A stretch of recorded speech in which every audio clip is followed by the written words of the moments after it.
about that right now. And let's get started. Okay, so good morning. Hello, everybody. Isn't it classic to start on just a little bit of technological faff? Actually, that's how good governors start their meetings. Something's not right. Some computer isn't working. Some screen isn't working. So I actually think that really chimes with what we're talking about today. We're so pleased to see you here at our virtual conference this year.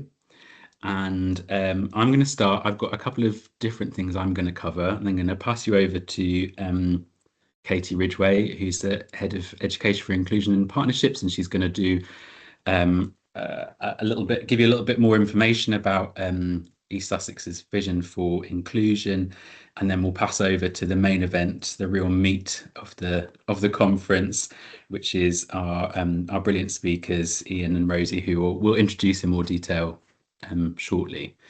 But I had a couple of things I really wanted to say first, and I'm not going to save this till the end. I'm going to say it up front right now. I think the first thing I'm going to say is that this conference and the content and the organization and the management and the administration and the back and forth with everybody involved all came from Claire and Charlotte.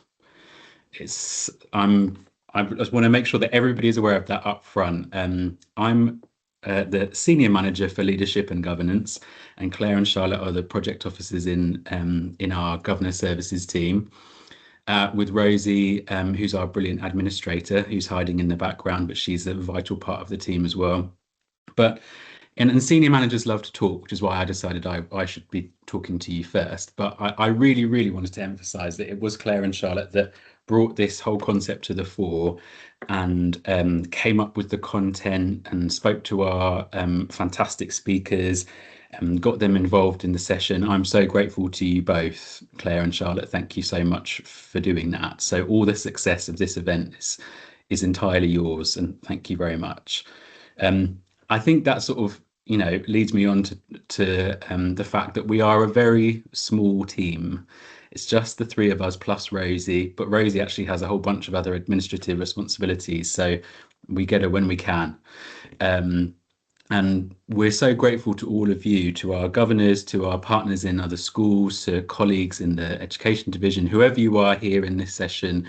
We're really, really grateful to you because you allow us to really see the work that you're doing in your schools. You trust us, you give us great information about what you're doing, you allow us in so that we can support you and give you advice and guidance where we can, and just be with you through difficult and challenging circumstances as well. As there are only three of us, it can sometimes be a little bit challenging for us to split this work out, but we love to do it, and we're really, really grateful for all of you for the way that you work with us, for the partnership that you display when you work with us. So thank you so much for doing that.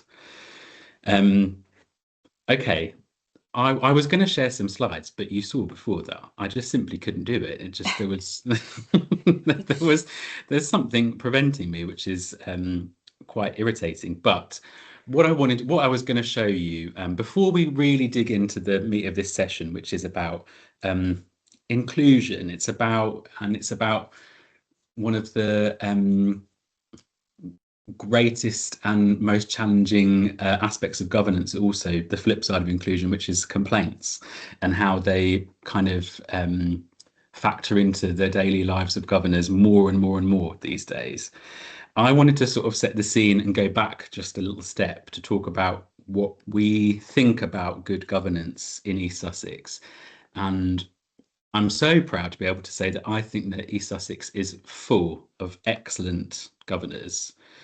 We work with you all really, really regularly. And yes, sometimes, and there'll be certain people on this call who recognise this, we might see you, at a low point. Maybe something difficult's happened, maybe something challenging is going on. But we also see the highs, we do, even if we don't speak to you every day during them. It's evident to us when good governance is happening. Sometimes it's in the obvious ways, like, I don't know, an Ofsted inspection that really shouts out good governance, or maybe it's some visit from one of our colleagues. They come back and say, God, the governors were so strong at that school. But we obviously also see it through, the voice of your governors when they come to training sessions and networks. We hear it through your clerks and governance professionals when they speak to us about what's happening on your boards. We hear about good governance all the time, and it's so pleasing and exciting for us to see you succeed. Our whole goal and everything that we're striving to achieve is for our governors to succeed across East Sussex. Succeed in what way? What you'd see on a really beautiful slide, if I was going to show you, is a sort of, it's a little, it's quite a personal interpretation of where I would like to see governance go across East Sussex. I barely even shared it with Claire and Charlotte, really, just in passing at one point. But I'm going to share it with you now, and hopefully it will chime with you, and it will kind of set the tone for then the deeper work that we're going to be doing with Ian and Rosie and thinking about psychology of complaints and about, the evidence, research evidence for inclusion. So my personal vision for governance across East Sussex is that by 2030, and that's a key date, isn't it? For sort of, lots of reasons. The government likes to talk about 2030 a lot, but also just it gives us a bit of time, doesn't it, to do the work needed, getting us to 2030.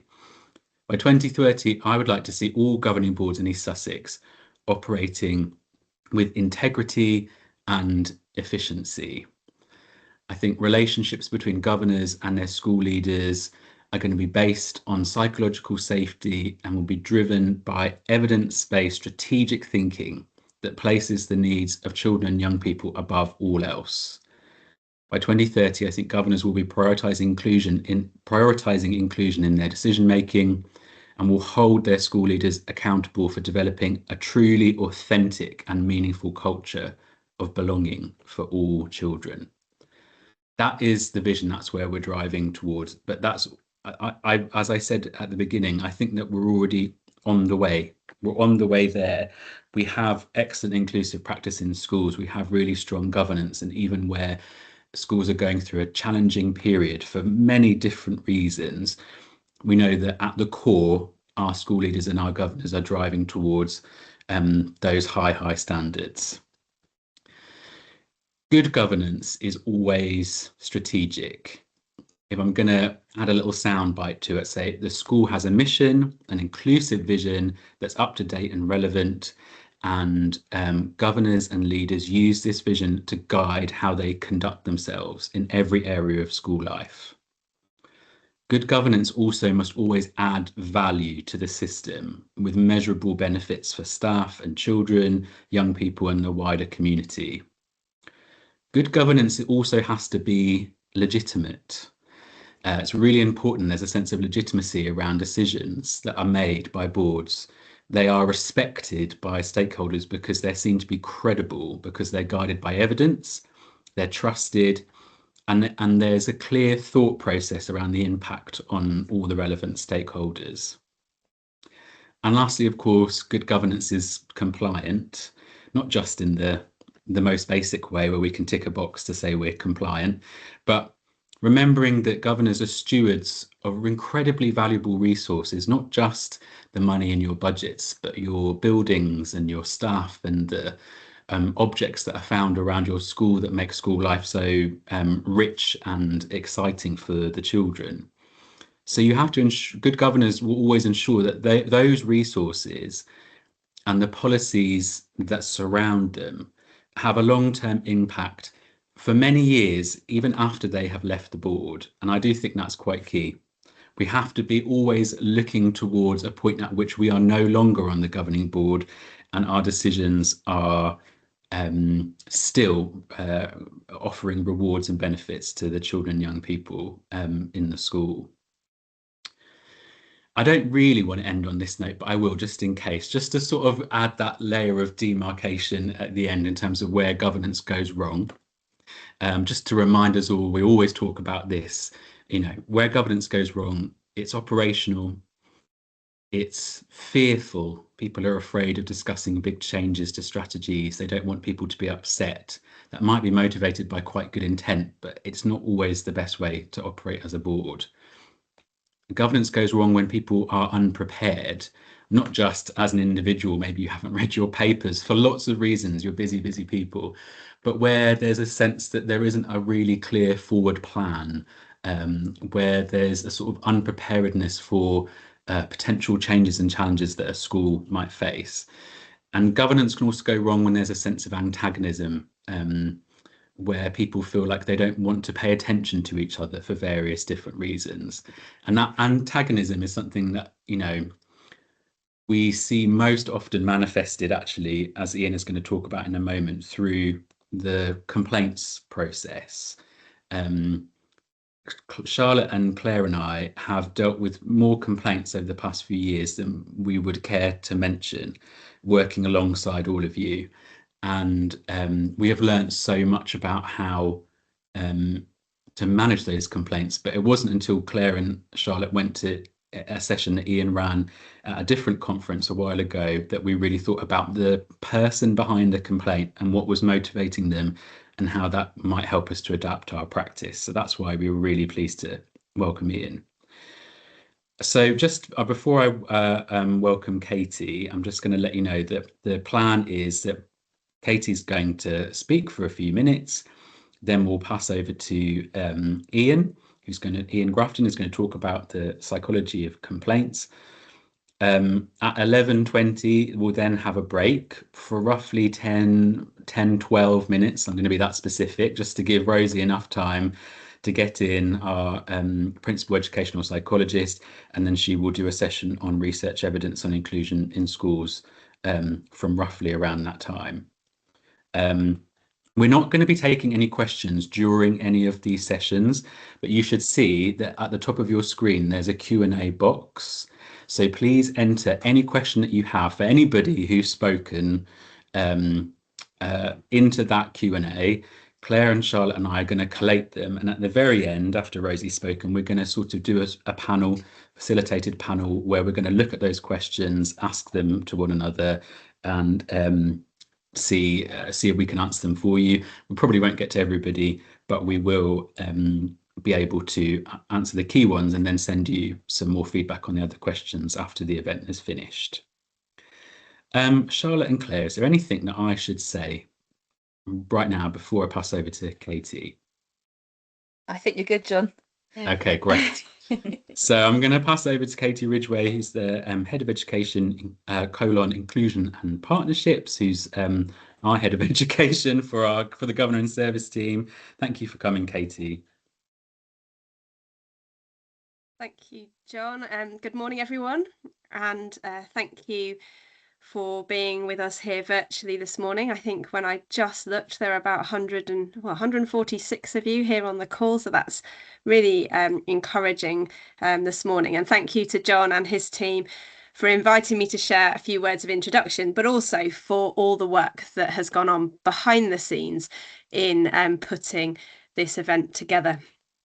So those of you who've heard me speak at Governor events before, and to probably a few of you in the room who are on a governing board with me currently, you will know that I fully recognise the vital role that governors play in shaping the culture, direction and values of our education system here in East Sussex.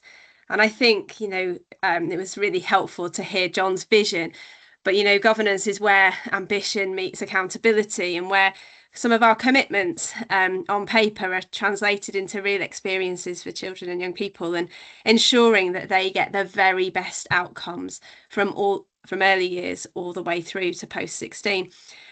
And we, again, in education, we like change. That's probably the only constant thing. But we find ourselves in a really key time of change. And I know that Elizabeth Funge has spoken to many governors about this in one of your recent events. And today we are turning our attention to inclusion, and specifically how we've come to a shared understanding of what that means for us here in East Sussex. And inclusion is not a new priority for East Sussex. John just cited that he said, I was head of education, inclusion and partnerships is in my job title. Inclusion is something that is very much at the heart of many of our policy documents. It's embedded across our strategic framework.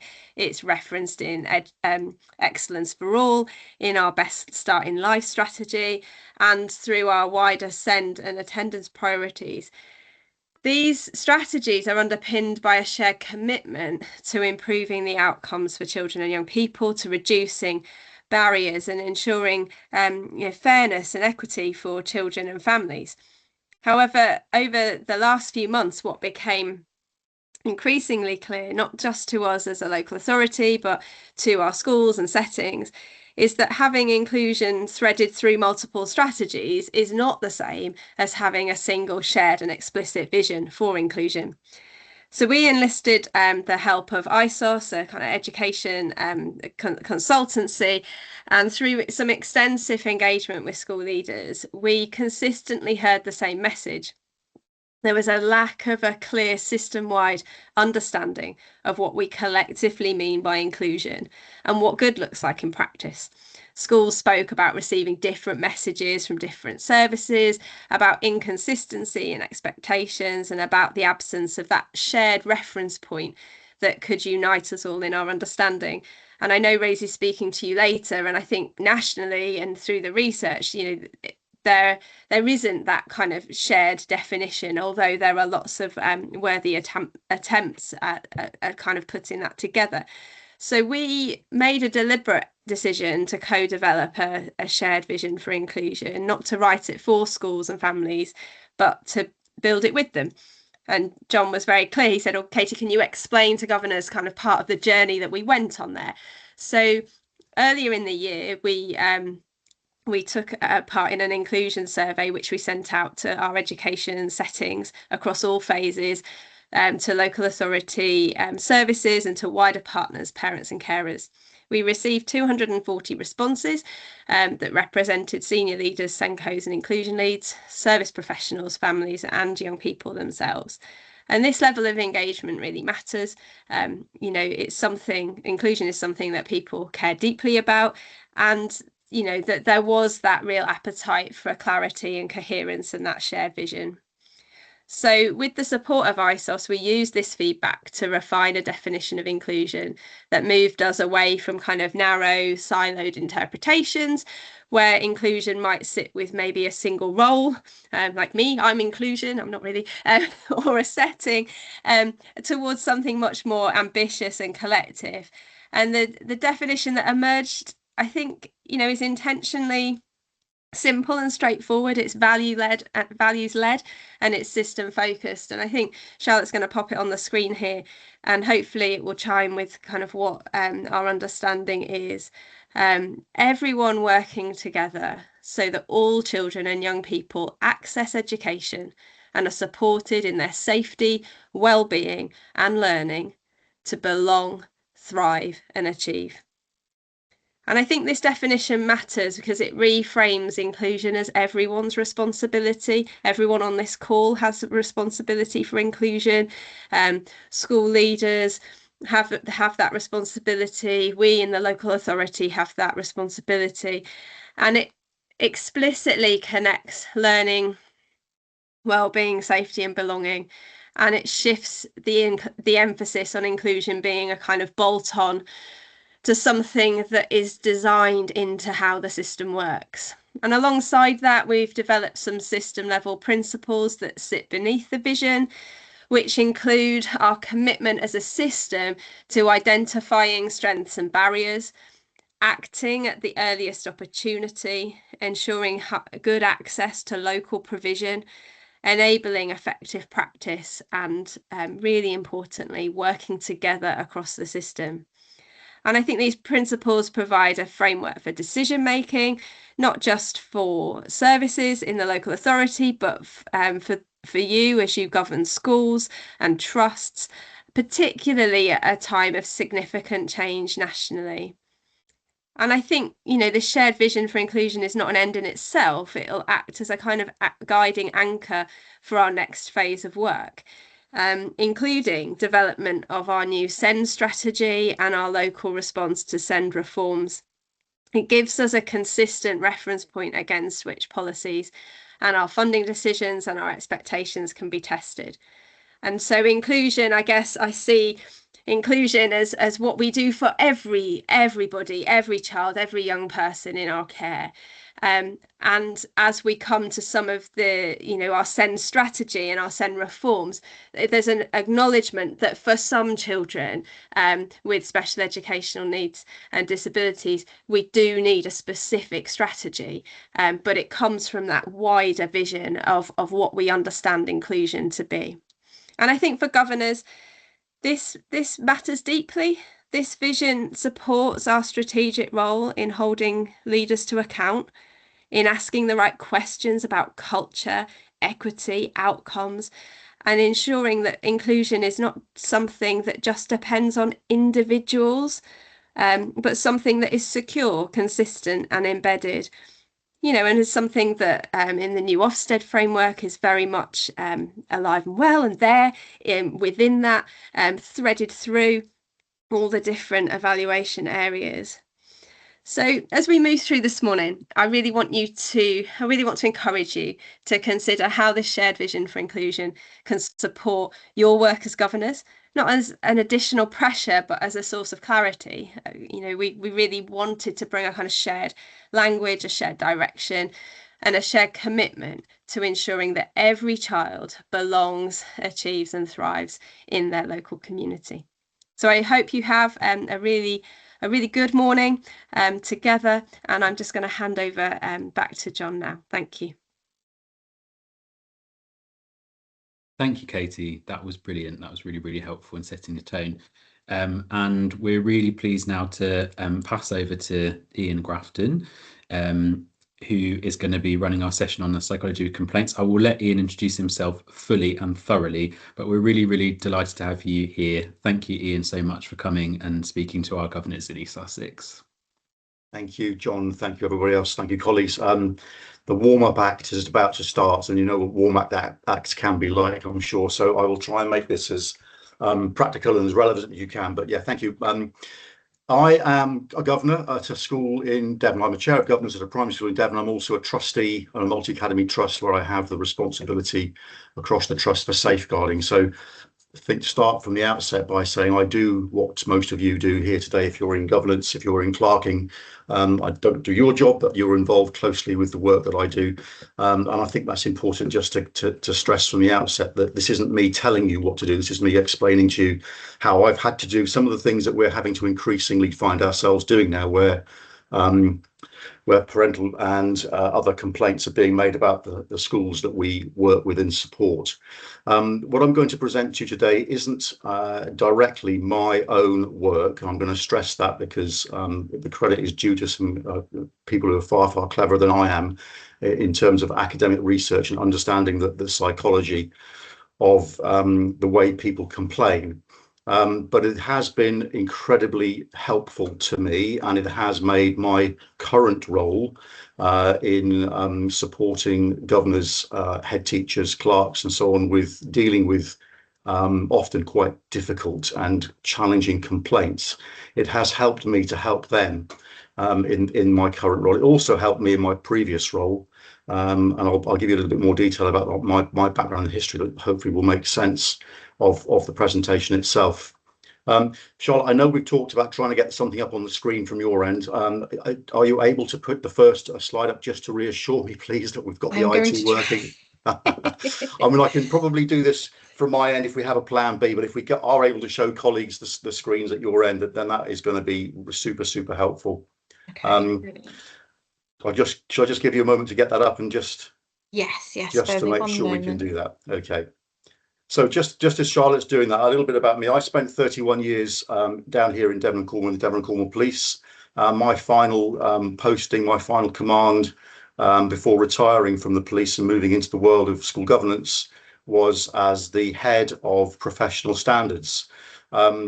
some of you might be familiar with the sort of work that the professional standards departments in police forces across England and Wales carry out if you've been a watcher of Line of Duty.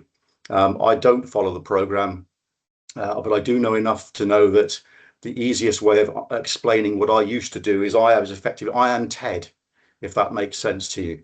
So I ran the department, and the department that I was in command of had two distinct functions. One is the one that effectively forms the basis of Line of Duty, which is the covert anti-corruption functions of professional standards. But the other side that I'm going to talk about much more today is public complaints and customer satisfaction, if you will.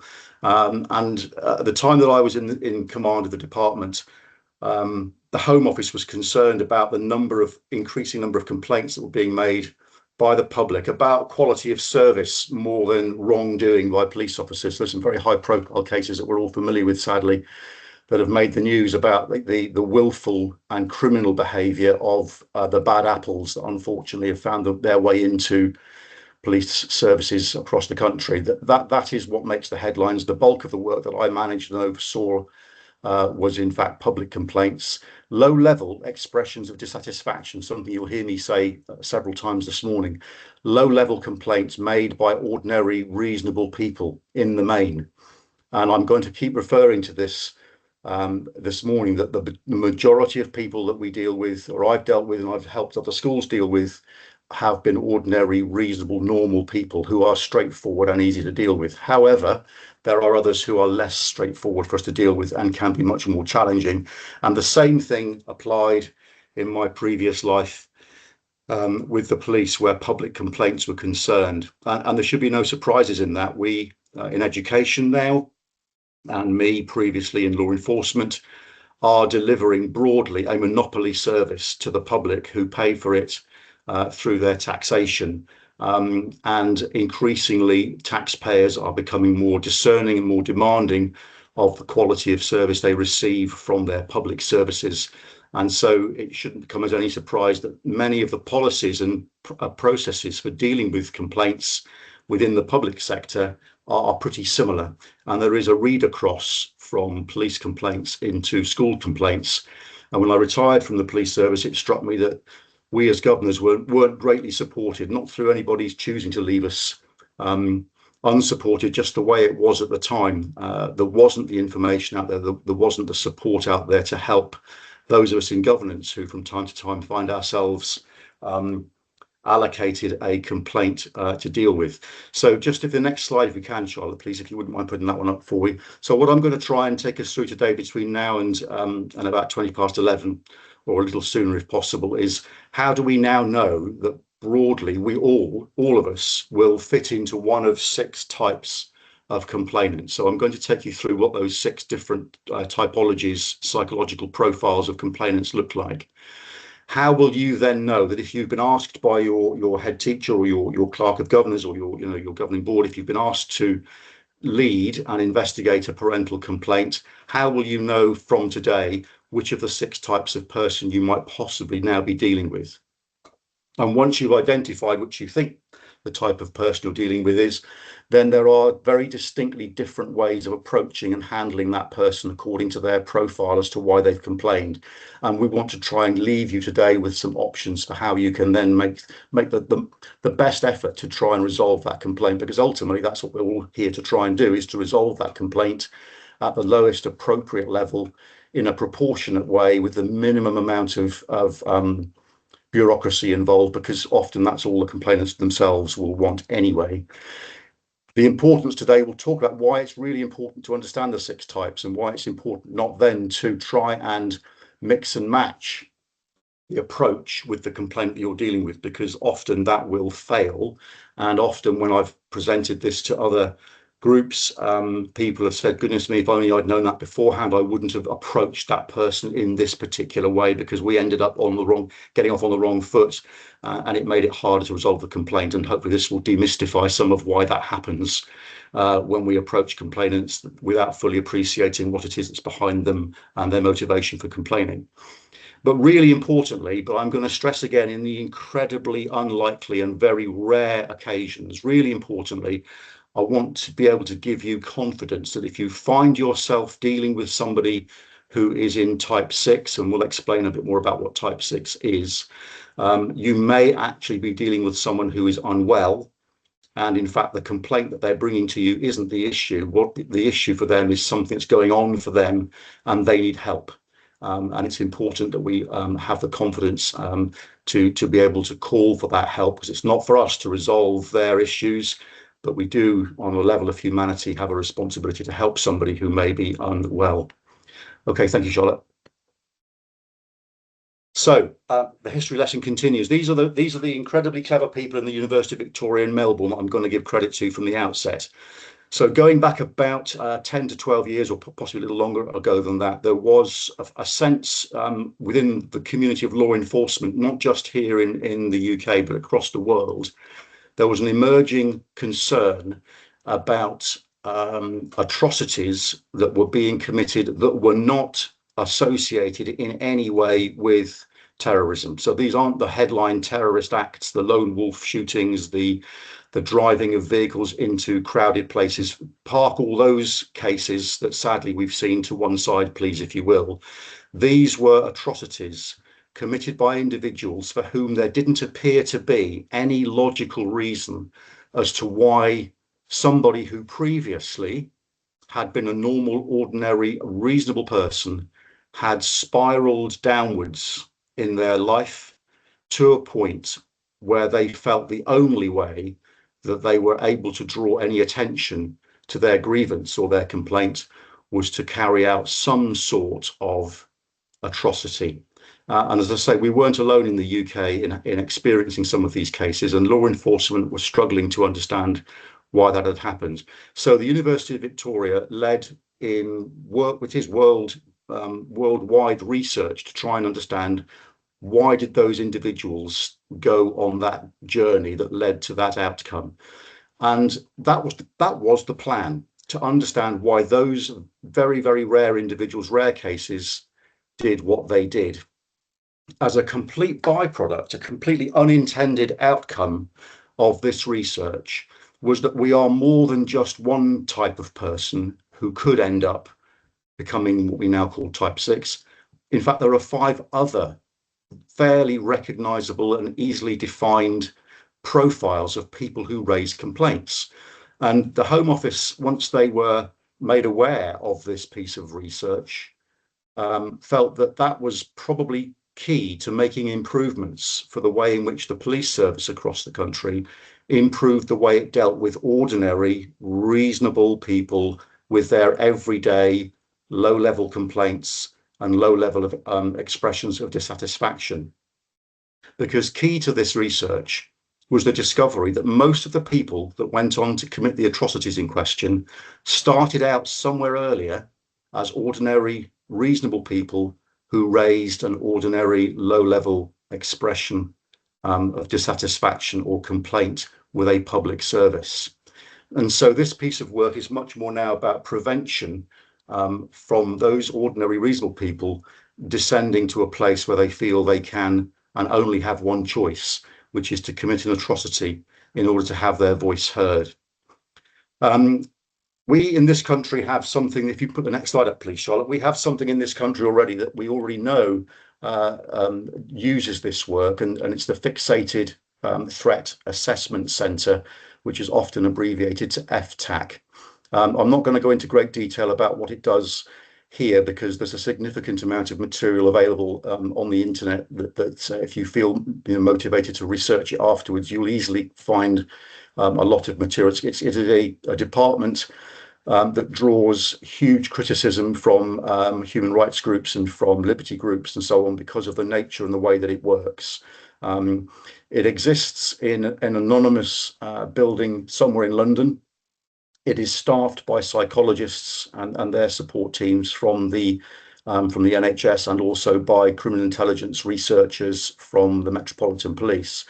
And the role, in simple terms, the role of the Fixated Threat Assessment Centre is for law enforcement in this country to have the means to manage probably the top 100 most dangerously fixated persons that we have living in our communities, and those are people whose fixation with typically celebrities, politicians, royalty, and other high-profile figures, whose fixation is considered to be so dangerous that they need to be very, very carefully managed. And those management techniques, which obviously we're not going to disclose, at any point, are quite intrusive.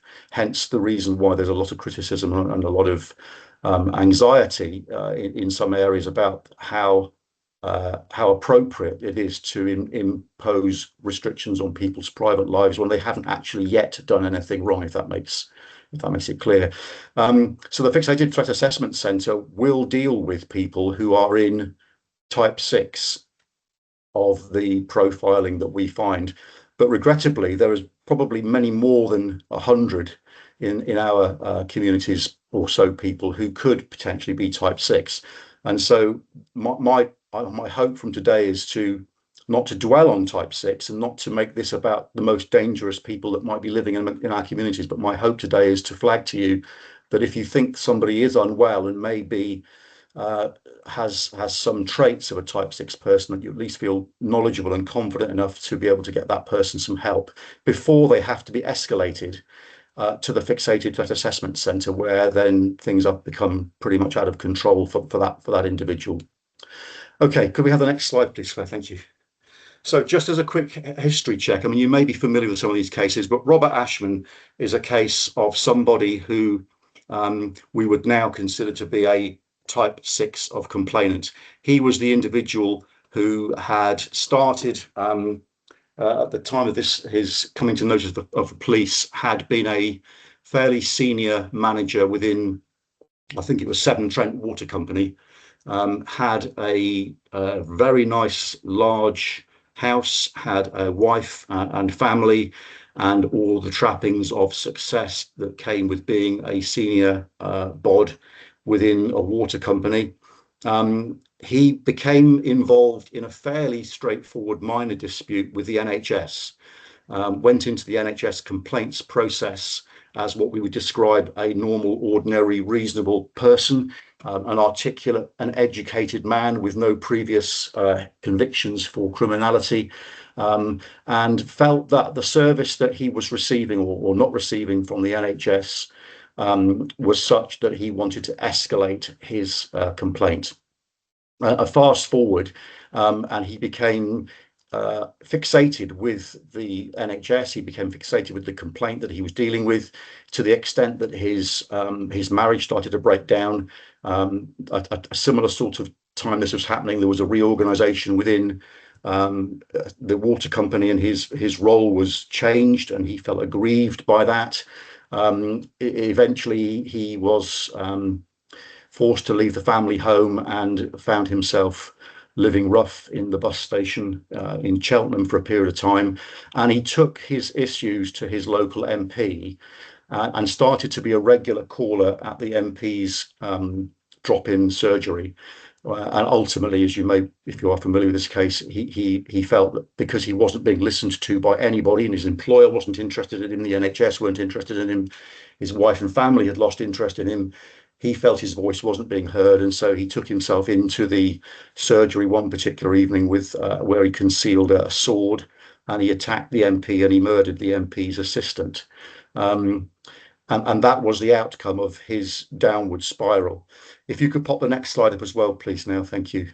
And this is just to illustrate that it's not just based in the UK. This is one of several cases that, in wider law enforcement across Europe, very similar profile. Friedrich Liebacher took himself into the Canton Parliament in Switzerland and massacred a number of people before killing himself in a protest that had started with a complaint that he had made about not being allowed to ride on a public transport bus because he hadn't presented the right change for the fee or for the ride on the bus.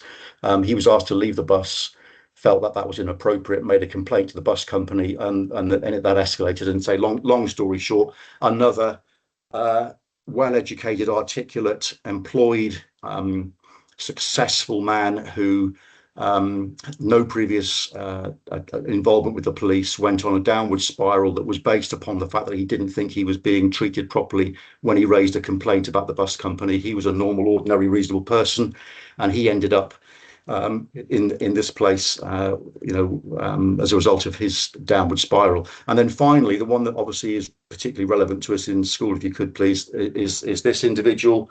Some of you may or may not recognise that photograph. This is Thomas Hamilton, who was responsible for the Dunblane massacre. And again, without labouring the point, another profile of an individual who had no previous contact with the police, who was successful in his businesses, felt that he was unfairly persecuted by the Scouts Association, who suspended him from a period of time while they investigated an allegation against him. And his journey of downward mental health decline involved him writing to the Prime Minister of the day and to the Queen, and pleading with all and sundry for a fair hearing, which he felt he wasn't getting. And so his response to that was to take himself into the primary school in Dunblane, as we know, and carry out the massacre there. Okay, could you just pop that next slide up as well, please, Charlotte? And then we can move on if we can, please. I won't dwell on that tragic incident. Thank you. If you could put the next slide up as well, thank you. So, as I've sort of tried to make clear so far, I hope if I haven't, I'll just repeat it again. We can't avoid talking about people in type 6 because they are the reason that we know now about types 1 to 5. And it's types 1 to 5 that are of interest to us when we deal with complaints about schools and colleges, because most of the people we deal with will be either type 1 or 2. I did at some point recently focus solely on types 1 and 2 and 6 for a group of people, a group of governors, and then realised, as inevitably you do, that if you skip 3 and 4, and potentially leave people out, people then say, well, why didn't you tell us about those people? So they are included today for just for a complete picture, but I don't really want us to spend a disproportionate amount of time focusing on type 6 because they are incredibly rare and they don't all go on to carry out atrocities, as was profiled by the university in Melbourne. So it's here for a complete picture. But what is really important, and what we have learned, and what we learned through the police service when we implemented this approach to dealing with ordinary, everyday expressions of dissatisfaction, what we learned is that the key factor for affecting the potential for you to have a successful outcome is how you and your organisation responds from the very earliest point.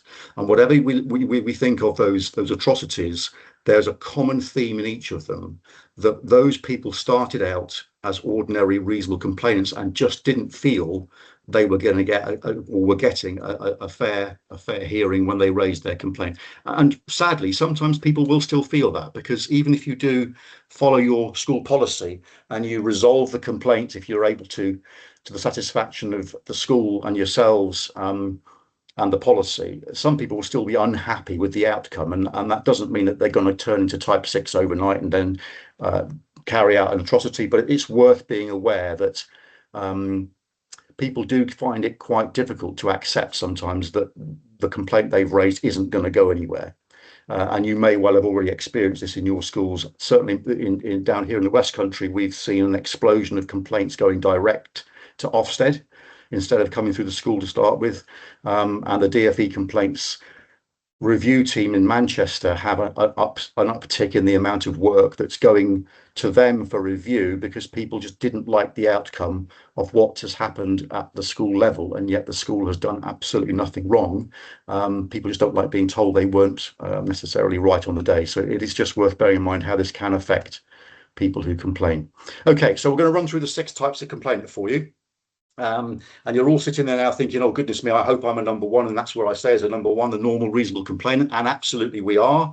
The vast majority of us will be normal or ordinary reasonable complainants. There will be some who we would then define as difficult or awkward. There are a group of people who can be defined as being dishonest or more likely litigious in the way that they complain. You will then have some occasionally who are altruistic in their motivation. There are those who do it just for a hobby because it gives them something to do with their time. And then we get this type 6 referred to in the academic work as querulous complainants. but often referred to in school policies and local authority policies as the vexatious or the persistent, the unreasonably persistent, and all of those terms are interchangeable, and they all generally point towards people who are the most difficult of complaints for you to deal with. But it's also worth remembering, as I said from the outset, that often people who are in type 6 are also unwell, and that needs to be something that we factor into our thinking when we're trying to deal with a complaint. And knowing which of the 6 you're likely to be facing then becomes critical for knowing how you're going to approach them, because there are 6 very different approaches that we take in dealing with them. And before I go on to the more detailed part of that, it just another reminder of something, like, I guess, which is probably fairly obvious to you, is that people don't necessarily exist exclusively in one of these types forever in their lives. That there is the potential for people to move around, and we'll see a little bit more about how that can happen. But there is also the potential for some of the features, some of the traits that feature of one type can also feature in another. And that is just one of those facts that it emerges because we are dealing with people, and people are all different. So we just need to keep ourselves a little bit alive to the potential for there to be some blurring between the categories, or certainly between some of the behaviours. Okay, if we could have a look at the next slide, please, Charlotte. Thank you. So there we go. We will hand this. I know this is a presentation that Charlotte can have and to share afterwards, so you don't have to take this all in necessarily in this session. But we are talking about the normal, ordinary, reasonable people. These are the majority of people who raise complaints about their services, and in this case, if we're talking about schools, they will be genuine people that you can work with, and what they're telling you will be truthful.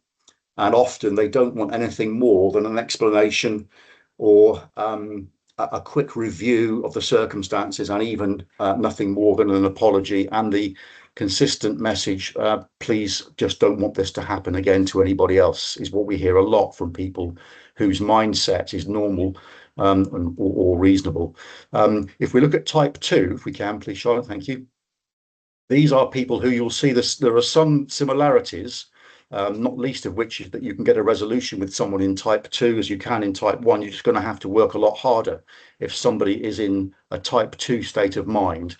Referred to as difficult or awkward, you may have your own interpretation of what that might mean if you've dealt with someone who you found to be challenging, perhaps, or difficult or awkward. That's absolutely fine. However, you best remember them.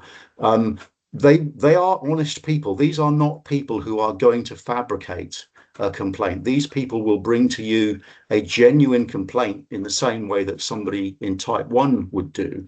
But they're doing the difficult or awkward presentation to you is because they probably didn't get the level of service that they probably deserved or thought they should have had when they were in type 1. And the difficulty we face with this is that complaints aren't easy to deal with, and they're not pleasant, and they can have confrontations part of their nature. And it's very tempting when you're asked to deal with a complaint to put it off and move it down the in tray or down the inbox and delay it, until the next day, because that's going to be easier for you. And I'm going to ask you to do the opposite from today, and that is that there is nothing more important that you can do on the day that you're asked to pick up a complaint than deal with it there and then, because the evidence shows that the sooner we engage and try and address a complaint, the greater the chance of the success of a positive outcome will be. So people who present as difficult or awkward and appear to you to be quite aggressive and angry when they first speak with you, and talk about blame as being part of their concerns now, and wanting some sanctions against an individual or against your organization, which is harsh or unreasonable, and possibly exaggerate the details of the complaint, are doing this because they are already not confident about getting a good service. And if that's the case, it's probably because we didn't give them a great service to start with. There are people who can present from the get-go as difficult or awkward, but it is worth remembering that there's a chance that they're like that now because the response they didn't receive in the first place is what's led them to this state of mind. But we can work with them, and you can get a resolution, which is good. You just have to work a little hard to recover some of the lost the lost ground. I did have a bullet point in this slide previously, which said that grumpy people become grumpier as time passes.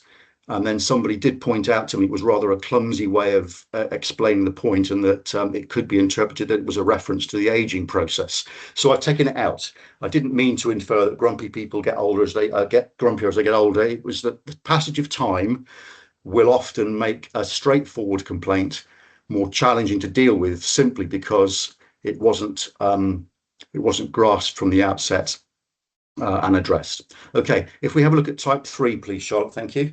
Now, it depends very much on how you deal with these people. It depends on how your organisation is structured. The majority of local authority schools, you will be buying into legal services through the local authority's legal department. And if you find yourself dealing with somebody who is litigious, then in Devon, our advice is not to engage with them beyond being courteous and acknowledging receipt of their complaint, but it is to refer any litigious complaint through to the lawyers. In the multi-academy trust world, again, lawyers are available through contractual arrangements that the multi-academy trusts buy in their legal support from whichever legal firm they choose to use. But either way, if at any point there's a sense that in dealing with a complaint and it emerges that somebody's preferred resolution is a compensation or a monetary outcome,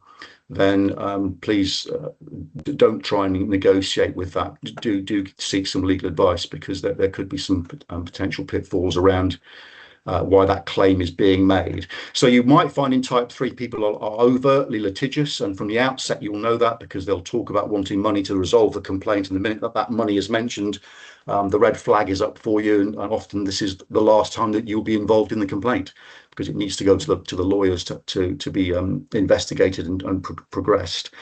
You might also come across somebody who is dishonest, where the whole of the complaint is a fabrication, where it's false from the outset, and your initial feelings are it's false, and when you start to make a couple of early inquiries, you reach the point where you believe that it is a fabricated complaint.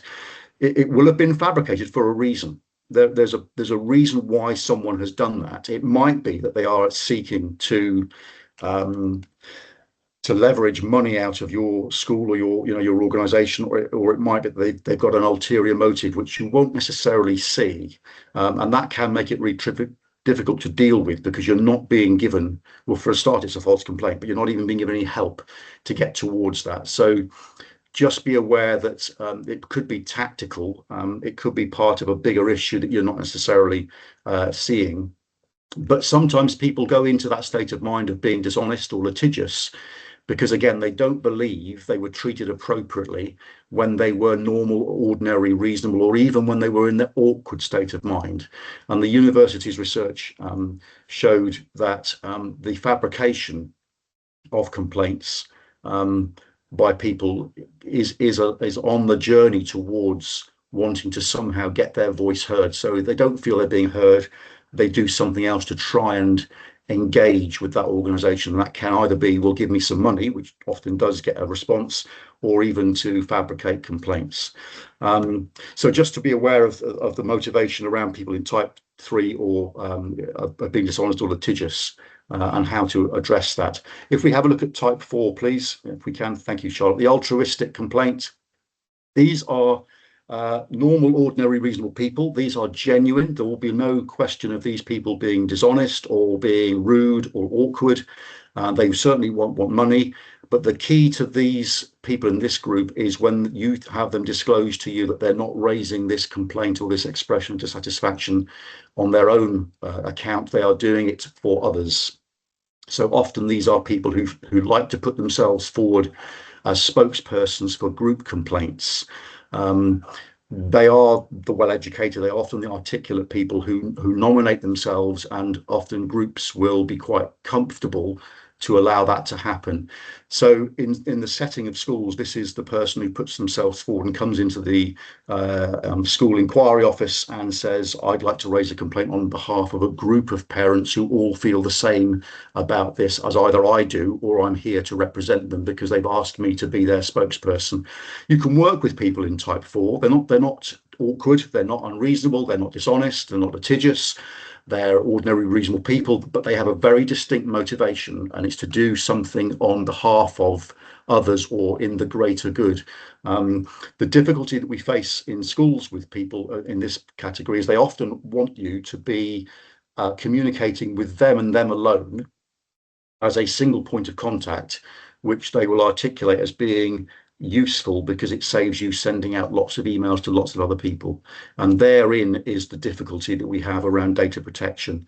So in Devon, the advice we give governors is not to communicate with an individual who is altruistic unless it's generic information that doesn't start to talk about individual children or individual members of staff or individual family members. So it's about that data protection and the personal data protection that we have to balance against working with someone who's in this category, because ultimately you can work well with somebody who's motivated to do it on behalf of a group of parents or similar. I have put some advice in towards the end of the presentation around what happens if people in this category take to social media and start to use social media as a platform to air not their grievances, but to air the issue on behalf of others. And there's some useful advice at the end of the presentation, which I won't go into here because you can pick up and research that if you find yourself in that position later. Okay, if we have a quick look at type 5 then, Charlotte, please. So hobby complainants. It's not easy to find an example of a hobby complainant really around schooling. I've struggled sometimes to give a really good example of this, and the best one I can come up with is the people who sometimes it's a bit altruistic as well, but it's about themselves, sometimes complain about parking and drop-off times outside schools at 9:15 and 3:15. I'm unable to see your reaction to that, but I suspect that we're not alone down here in the West Country as having the only problem where drop-off time and pick-up time, particularly if it's wet, causes all sorts of traffic chaos outside schools. Hobby complainants can often feature in complaints with lots of other public services. So these are genuine complainants, but they are serial complainers. And they like to involve themselves with other agencies often because it does give themselves something to do with their time. Again, what I mentioned earlier on about not falling into the trap of thinking that people live exclusively in their own type complainant types, and this is another example of that, because serial complainers who are defined, but one of the definitions of a serial complainer is also within the hobby complainant, but the type 6 people can also be serial complainers. And so that's the first example of just bearing in mind that the lines can sometimes blur. Okay, if we have a look at type 6, then please, thank you. There's a lot of information here about type 6 because there's a lot to consider, but that isn't to be taken as meaning that this is going to happen in your school or to you as a governor if you're asked to investigate one. Type 6s are incredibly rare, as I said earlier on. I will give you a case study in a few minutes of the only one that I've dealt with in the last 20 plus years who fits this profile. But it would be wrong not to go through this in detail with you, such that you have then the information at your hand to deal with somebody and help somebody who might be in this kind of state of mind. So rare, but massively time consuming. These people will eat up huge amounts of your time if you're if you're doing it as a governor. If you're doing it as a member of staff at school, you're just not going to get to your day job if you get involved in someone of this type. They are very time consuming. They are vindictive people, and they will present as vindictive people, and the sort of language that you can expect them to be using is going to be vengeful. And it will be very unreasonable, and they will make unreasonable demands of you, and as you see here, make multiple complaints involving multiple agencies. But so do people in type 5. They do that as well, but that doesn't necessarily mean that people in type 5 are going to become type 6. It's just an example of how we have to keep an open mind about the definitions. If you talk to somebody and have a conversation with somebody in type 6 state of mind, they will be unreasonable in every way. And I've been asked before to give examples of what is unreasonable, what would unreasonable include. And it is whatever is unreasonable to you. So if you're limited really only by your own threshold and tolerance for unreasonable behaviour, asking for £1 million every day of the week until this complaint is resolved. I've got no evidence that's actually happened, but that's a kind of an unreasonable thing. You'd know if it's unreasonable. It will feel unreasonable from the outset, and you're not there to be the subject of unreasonable demands and to be delivering things which are simply not going to happen. The difficulty you have is you're working up with somebody who is cannot negotiate with you and or compromise with you. It's not that they are refusing to do it or they're choosing not to. They simply do not have the state of mind that enables them to negotiate or to compromise. They cannot see any common ground. They can't look for pragmatism in anything that you might try and help them with. And therein lies, I think, one of the biggest problems we face in those of us that have chosen to volunteer and support children in schools and those that work in schools. I think we all share, we do share lots of common values, but one of the things that we all share is that we're all pretty good at solving problems. We're all pretty good in some way or other at making things better for children and young people and improving their life chances. And we've got a toolkit at our disposal that we know works really well when it comes to problem solving. And that is our Achilles heel when you're dealing with somebody in type 6, because you're dealing with somebody who doesn't want you to fix the problem. So from the outset, having a great problem solving approach, having a great track record of solving problems and being someone who can fix things and make it better with a degree of negotiation, compromise, pragmatism, call it what you will, we're doomed from the outset, because we're up against someone who fundamentally doesn't want you to succeed. Because what they don't want a resolution to this complaint. They actually want the complaint to persist. So if you start to home in on a potential resolution, and there's a sense in their mind that you might be getting towards an outcome and a conclusion that will draw a line under their complaint, they will react very adversely to that in a number of different ways, one of which is to reframe the complaint, or to change the complaint, or to allow you to resolve that complaint and then immediately raise another one to give, again, new life to something which they don't want a resolution towards. So you can see why time is going to be eaten up very, very quickly if you start to get involved with someone who is in this state of mind, and you think that you're going to bring your fine skills of problem solving to bear, because it simply won't work. If you could move on to the next slide again, please. Thank you, Claire. Thank you. So often the first thing that you'll know about somebody who's in type 6 state of mind won't be a personal conversation or a telephone call. It will be the receipt of a significant email of complaint, a letter of complaint potentially, which from the outset will be extensive in its presentation. So the example I use for here is there was a small primary school in East Devon that I assisted probably about 10 years ago now, where the head teacher contacted me through government services and said, I've got this very unreasonable letter of complaint.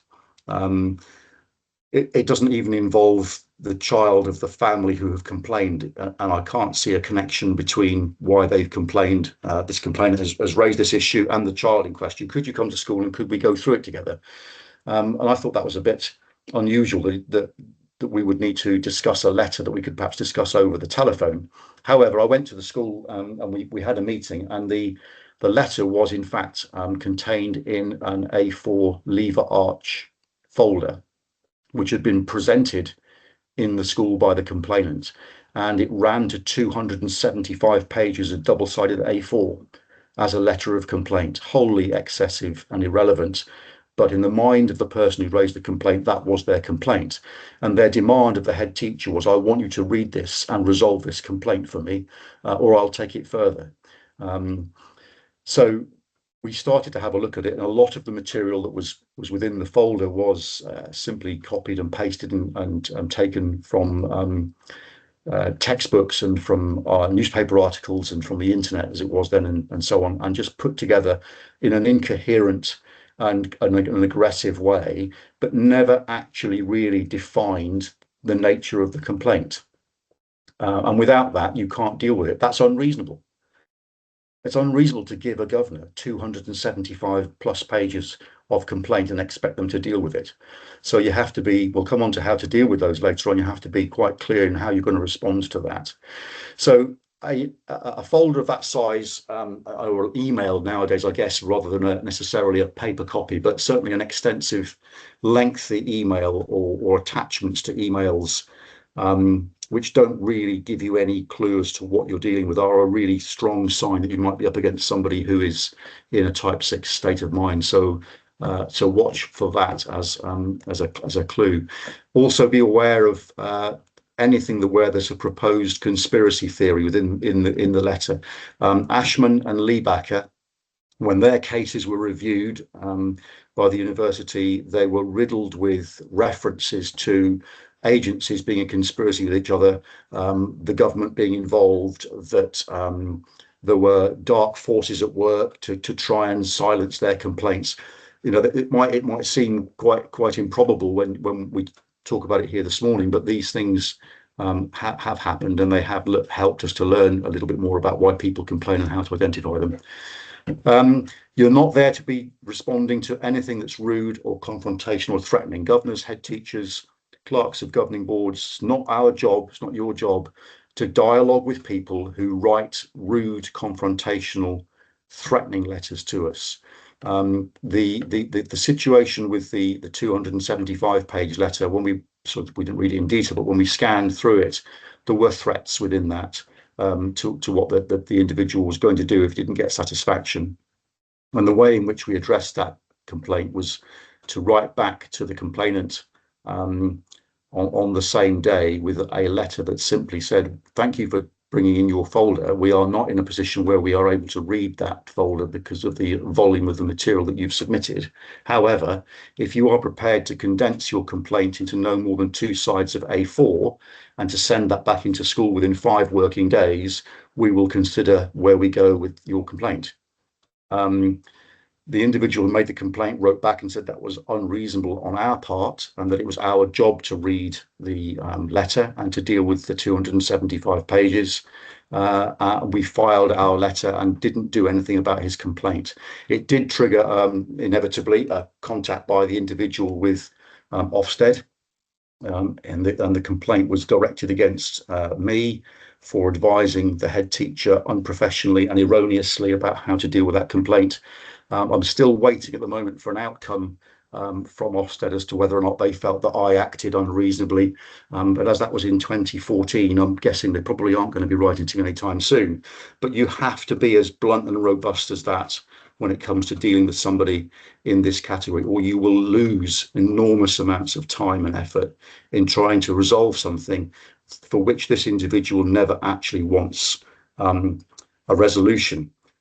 Okay, could we just move on if we can, please? Thank you, Claire. So if you and this is the real dilemma I'm finding now with this, the last 3 or 4 months, we've seen an uptick in the number of ordinary, reasonable complaints that have been made by parents where the letter of complaint or the email of complaint or the way in which they've tendered the complaint has been drafted for them by AI.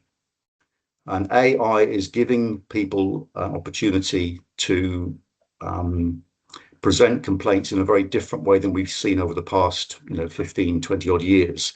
I'm yet to see an example of a type 6 who has used AI, because they're rare in numbers, but it can only be a matter of time. And somebody here listening today may even have already been in receipt of a type 6 complaint that the complainant has used AI to frame for them. My worry is that if somebody is in type 6 and they have the time to write 275 pages and print it off and put it in a lever arch folder, with all the time that must have taken.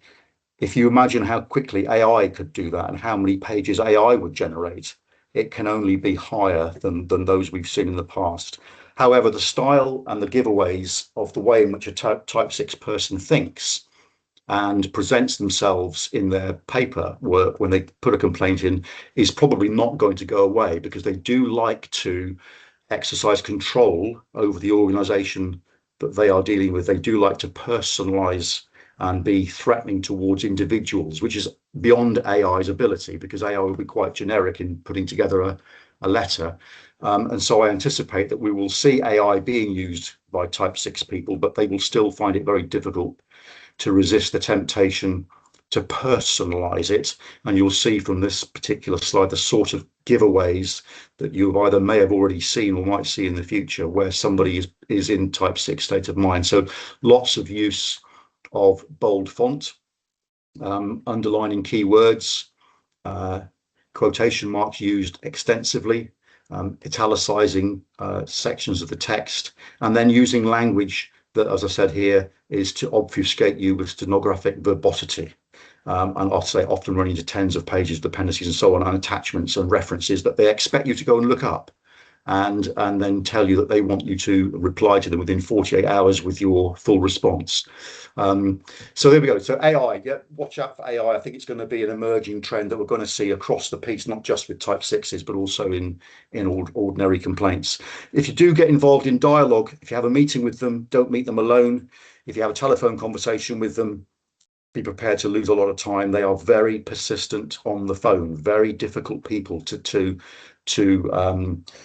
draw an end to a conversation with. And of course, if you go to the nuclear option, as it were, and just put the phone down in order to end that conversation, which I think sometimes is the only choice, it is likely that that will then in itself generate another complaint, because they will always look for an opportunity to bring a fresh complaint forward or to add to an existing complaint, because, as I said from the outset, their goal is not resolution.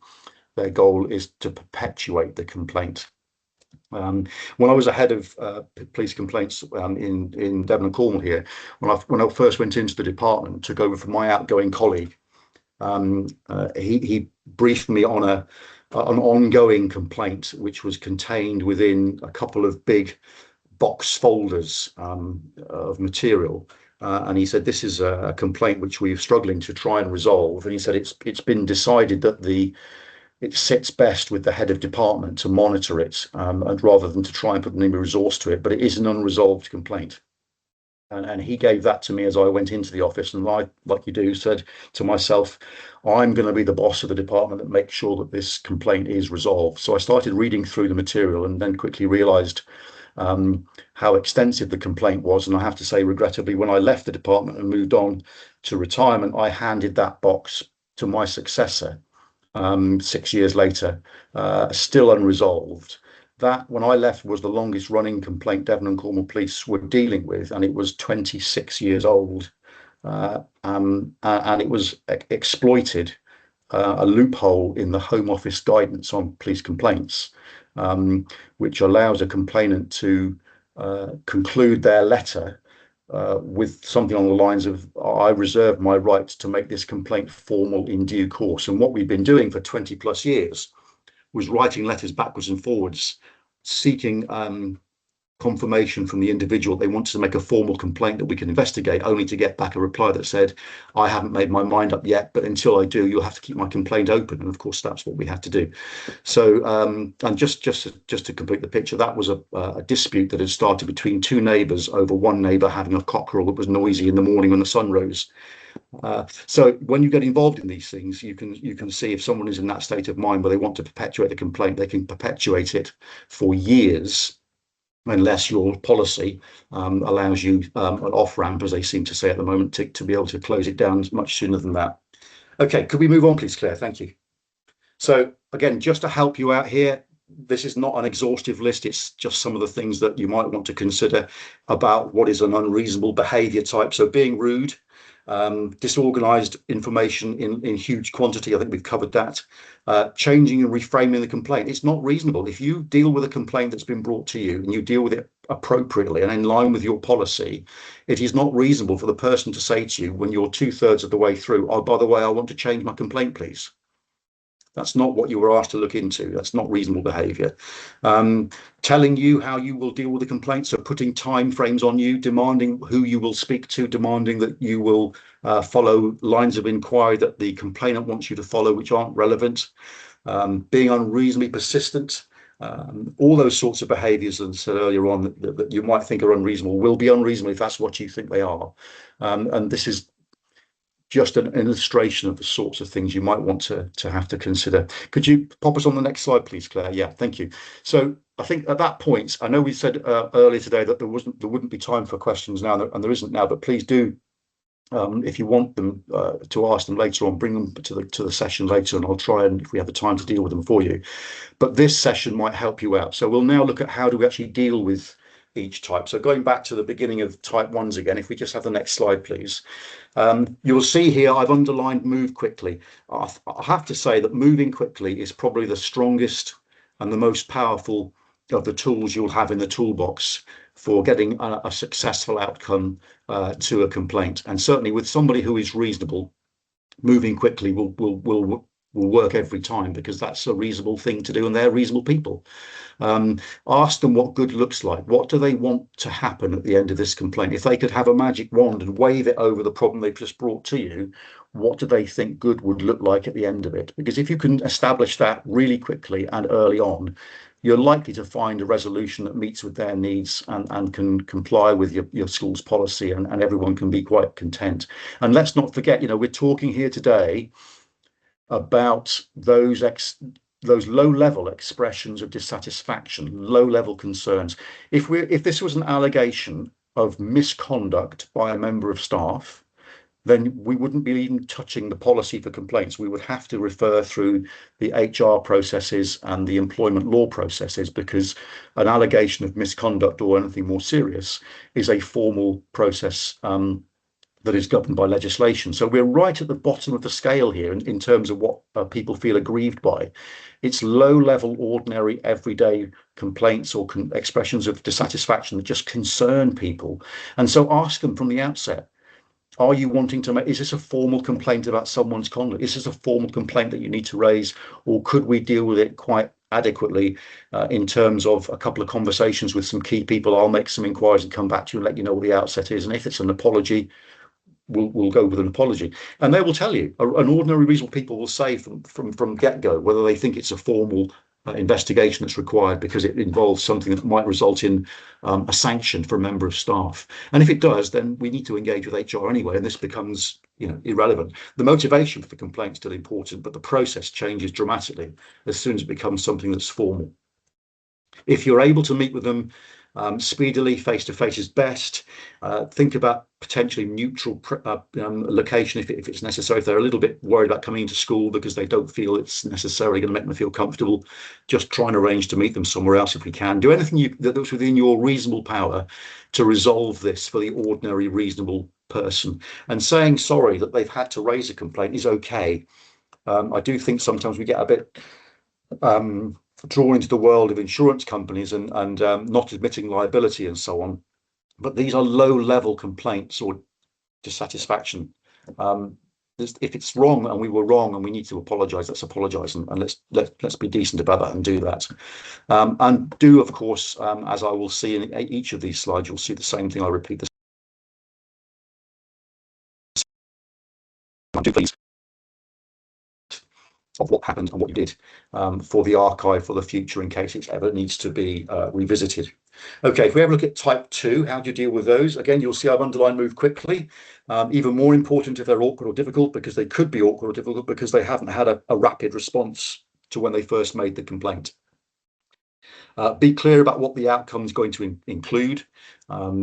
Because these people now are getting grumpy and they're expecting things to be different because they've become a bit more aggressive towards you. It doesn't mean that you can do anything more to meet that expectation by changing what you would do with a sanction. If the sanction is not available, it's not available. Whether they are happy with that or not, it remains to be seen.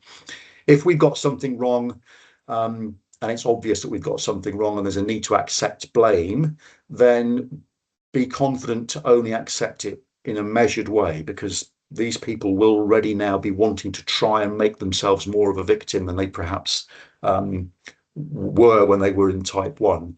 And if you think there's an element or parts of the complaint which are, this isn't about false complaints, this is now about exaggeration. If you think that what they complain about, as they say, has happened 3 times, and your view and your senses or even your evidence is it only happened once, then do challenge that, because often what people who are in a state of mind in type 2 will do is exaggerate, not in a false way, but just over egging it to try and grab attention. So be confident if you need to be, and you know that that's not the number of times is not what they state, to push back on that. And again, if you think an apology is appropriate, I'm always a fan of saying sorry if we got it wrong, and produce another summary or written report for the archive, again on that type. Thank you. Okay, type 3. So I think I covered this earlier on. If there's any sense that this is about money, and the only way that the complaint is going to go away is because you get the school checkbook out, then don't get involved. Please seek legal advice from the outset, because litigation is not what we expect governors and head teachers and clerks to be involved with. We contract or pay other services to look after us when it comes to any litigation. And again, if it is a false complaint and it's patently false, you need to push back at that and say so. We just challenge if this is a fabricated complaint, particularly if it's fabricated around any of our members of staff, because that's not fair. It's not appropriate. And we need to push back if we can demonstrate that we know that this is a false complaint. Okay, type 4. I think we probably covered type 4 reasonably earlier on. The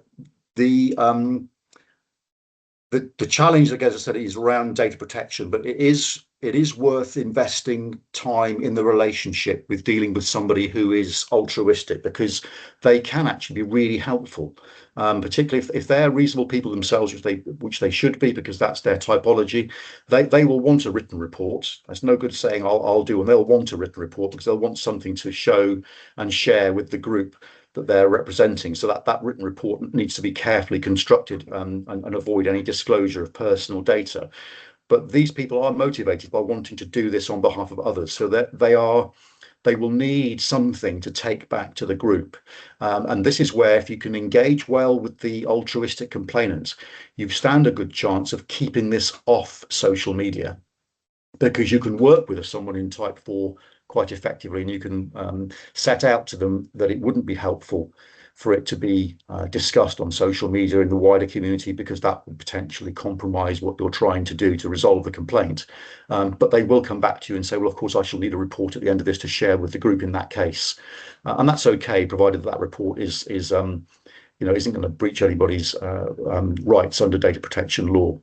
Okay, if we look at type 5, briefly, if we can, please, again, respond promptly. Don't get drawn into their wider complaints history. They will try and hobby complaints will try and link up complaints across agencies, which is the sort of behaviour we also see with type 6s as well, when they want to exaggerate their complaints and bring in other conspiracy theories. So avoid being drawn into that. Stick only to what the school or the college or your organisation can deal with. There will be other things happening, and they may be true. There's nothing dishonest about someone in type 5, but it's not for us to be drawn into wider complaints. And it's important, as I said there, that you are clear on what you can do, what's within your gift to do for a hobby complainant. And they will again be people who will expect and probably tell you that they expect a written report at the end of what you've done. That needn't be lengthy, particularly if there's not a lot that we can do, but it needs to be controlled quite well. Otherwise you just end up spending more time trying to deal with someone whose hobby is to make complaints, and we have better things to be doing than servicing their hobbies. Okay, and then if we look again at type 6, promptly again is important, but really control this. You have to be really controlling with what you're going to do if you're going to deal with someone in type 6. They will know intimately. If not, they'll probably have gone into word for word level of detail with your policy. They will know your policy inside out. They'll know the guidance. They'll know the DFE guidance. They make it their business to research what organisations can do before they engage with them, and that's part of them wanting to maintain the control over you as the investigator or the governor, or whichever role you're in. They want to control you, so they will make it clear to you that they know more than you do about your own policy. Advice here about avoid the temptation to resolve the complainant. You can't begin to fix the things that could be going on in the lives of people who are in type 6. They are complex and often, as I mentioned earlier, unwell, and with the best will in the world, that is not our role to resolve it. It's our role to try and resolve the complaint, and if we can, we will. If we can't, we won't, and it's unlikely to resolve it because they don't want it resolved. Our responsibility is, in this situation, is to get help for the person who needs the help to resolve what's going on in their lives for them, because the complaint that they brought to school is a mere symptom of something much larger. And being really firm.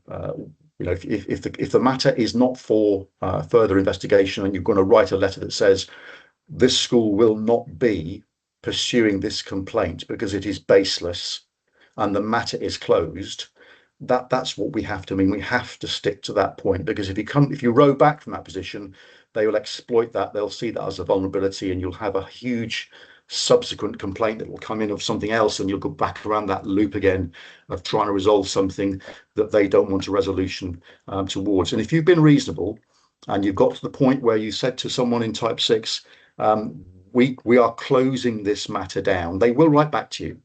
They will do that. It's inevitable. When that letter is received, the reasonable thing to do is to acknowledge receipt and simply say, thank you for your letter of the 15th. It's been placed on the file. And that has to be the end of the matter. And the reason I sort of suggest that that's something that's good to do is because if the DfE do decide to have a look at the way in which the school has handled this complainant, one of the things the DfE are keen to see is that at every stage of the process, regardless of whoever type of complaint you're dealing with, that every stage of the process, the school has been courteous and respectful and acted reasonably. And if you can demonstrate that, the DfE will be on your side in the way in which you've tried to manage this particular complaint, because they know themselves up in Manchester what these people can be like when it comes to being difficult complainants to deal with. Okay, and the next one, please, if we can, Claire. Thank you. Yeah, so if you get a really lengthy complaint, I think I've covered this point already for you. Just reject it and say, please send it back in a much more reasonable and concise way, and we will consider it. You do not have to correspond with anybody who writes you an intemperate or rude or threatening letter. I mean, there are courses of action that we can take, particularly where threats are concerned, and if those threats are serious and are likely to be followed up, then we need to think about engaging with other agencies, with law enforcement and with the local authority and so on to safeguard ourselves. But we're not there. You're not there. You're not a school governor to respond and deal with the rudeness that can often follow with people who are in type 6 when they write letters on emails into school. And there's an example of a school that received 40 emails overnight in the admin inbox, much of the same type from the same person. I would not expect anybody to sit down and read through and respond to 40 intemperate, unreasonable emails overnight. But the person that will have written them will have said they want to reply by the end of the school day. It's not reasonable. Don't do it. And you're dealing, as I said earlier on, with someone who wants no resolution. So all those skills that we know that we use to problem solve are futile when it comes to this person, because they don't want you to actually ever get to that resolution. And the point here, their behaviour towards you and your school is not the problem. Their problem is the problem, and that's what's behind what's motivating people in type 6. And there's that research from the university in Australia found time after time that organisations had complaints policies in place. Some organisations have large departments for dealing with complaints, and those departments did what they could do, but nobody's thought beyond that as to why was the person behaving in this way. And it's that learning that we want to share now to help somebody who might, as I said earlier on, who might actually be ill. Okay, could we have the next slide up, please, if you don't mind? Thank you. So why is it important to control someone who's type 6? Because you may well be dealing with someone who is going through a psychotic episode and be really unwell, and they might need help. And the research showed that these people started off as ordinary, reasonable complainants. They became socially isolated. Where they did have lawyers, they dismissed them as being ineffective and went on to try and represent themselves.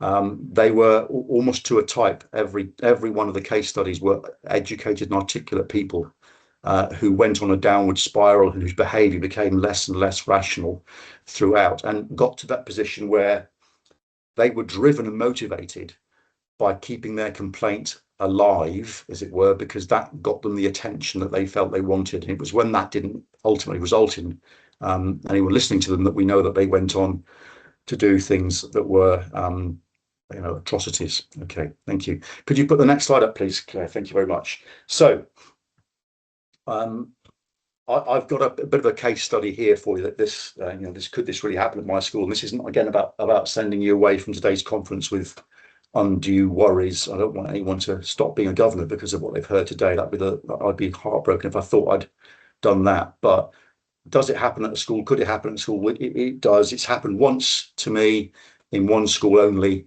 in the last, say, 10 to 12 years. So it is rare. And in this particular case, this was a parental complaint.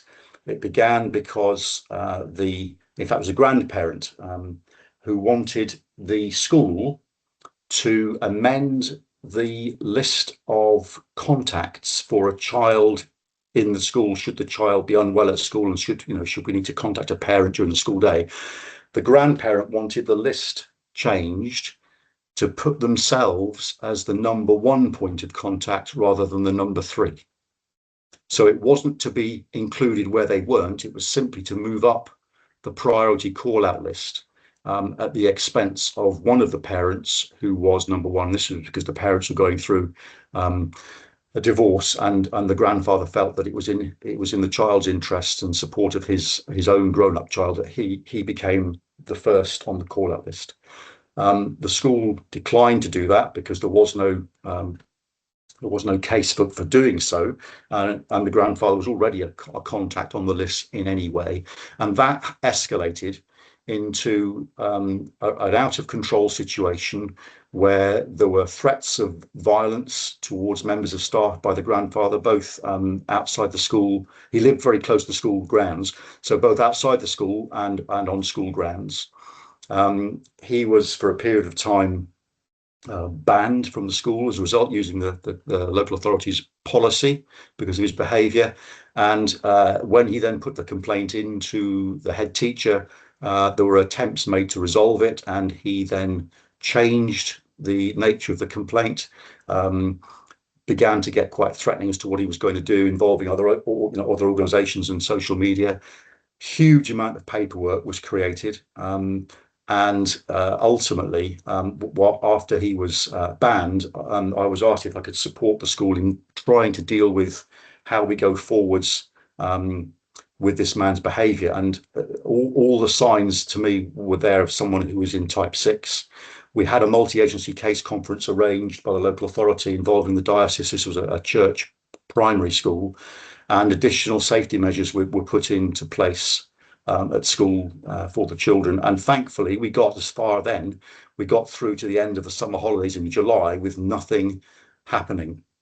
But there was always a sense that he had the potential to do something extreme, and in fact that's what he ended up doing. On the first day of term in September, he had driven to the road in which the school was located, and he waited at first thing in the morning until our school caretaker at the time unlocked the gates for the first day of term, and he then accelerated his car and ran over the school caretaker. Thankfully, didn't cause him any serious injury, but it resulted in, obviously, he was arrested and prosecuted and a term of imprisonment. And that was him demonstrating his type 6 behaviour. No one would listen to me. No one would move me up the list from number 3 to number 1. I'm going to do something that people will notice and recognise and perhaps then they'll deal with my complaint. So that was the scenario. If you put the next slide, if you wouldn't mind, thank you, and just pop them up as you can, because I'm conscious of time here as well at the moment. This was the profile of the guy. He was articulate and well educated, man of faith. Previously had a job with the Department of Education, and this one that really surprised me, he'd been a school governor. But by the time this complaint had deteriorated to the level it was at, he saw conspiracy. He had multiple parallel complaints against other agencies. Well, don't forget type 5s do that as well, but it doesn't necessarily mean they'll turn to type 6. And he was unwell. He was really unwell, and he ended up with a diagnosis of PTSD. And again, it would be inappropriate to go into the detail as to why he had that diagnosis and what had caused that. I know what caused his PTSD, and I completely understand how a man of his profile went on such a downward spiral against all the things that you would otherwise think would stop a man from behaving that way. It didn't, and he was clearly unwell and needed help. However, I have put into this presentation for you just one page of, this was one of a 9-page letter of many letters that just give you an idea of what a letter from a type 6 can look like in the way it is written. So you'll see the bold and you'll see the underlining. I have changed the names, of course, in this case for everyone concerned. But if I just give you a moment, it is in the presentation afterwards anyway, but if I just give you a moment to have a quick read through what he actually says, as well as the way it's written, you'll get a feel for what a type 6 letter could look like.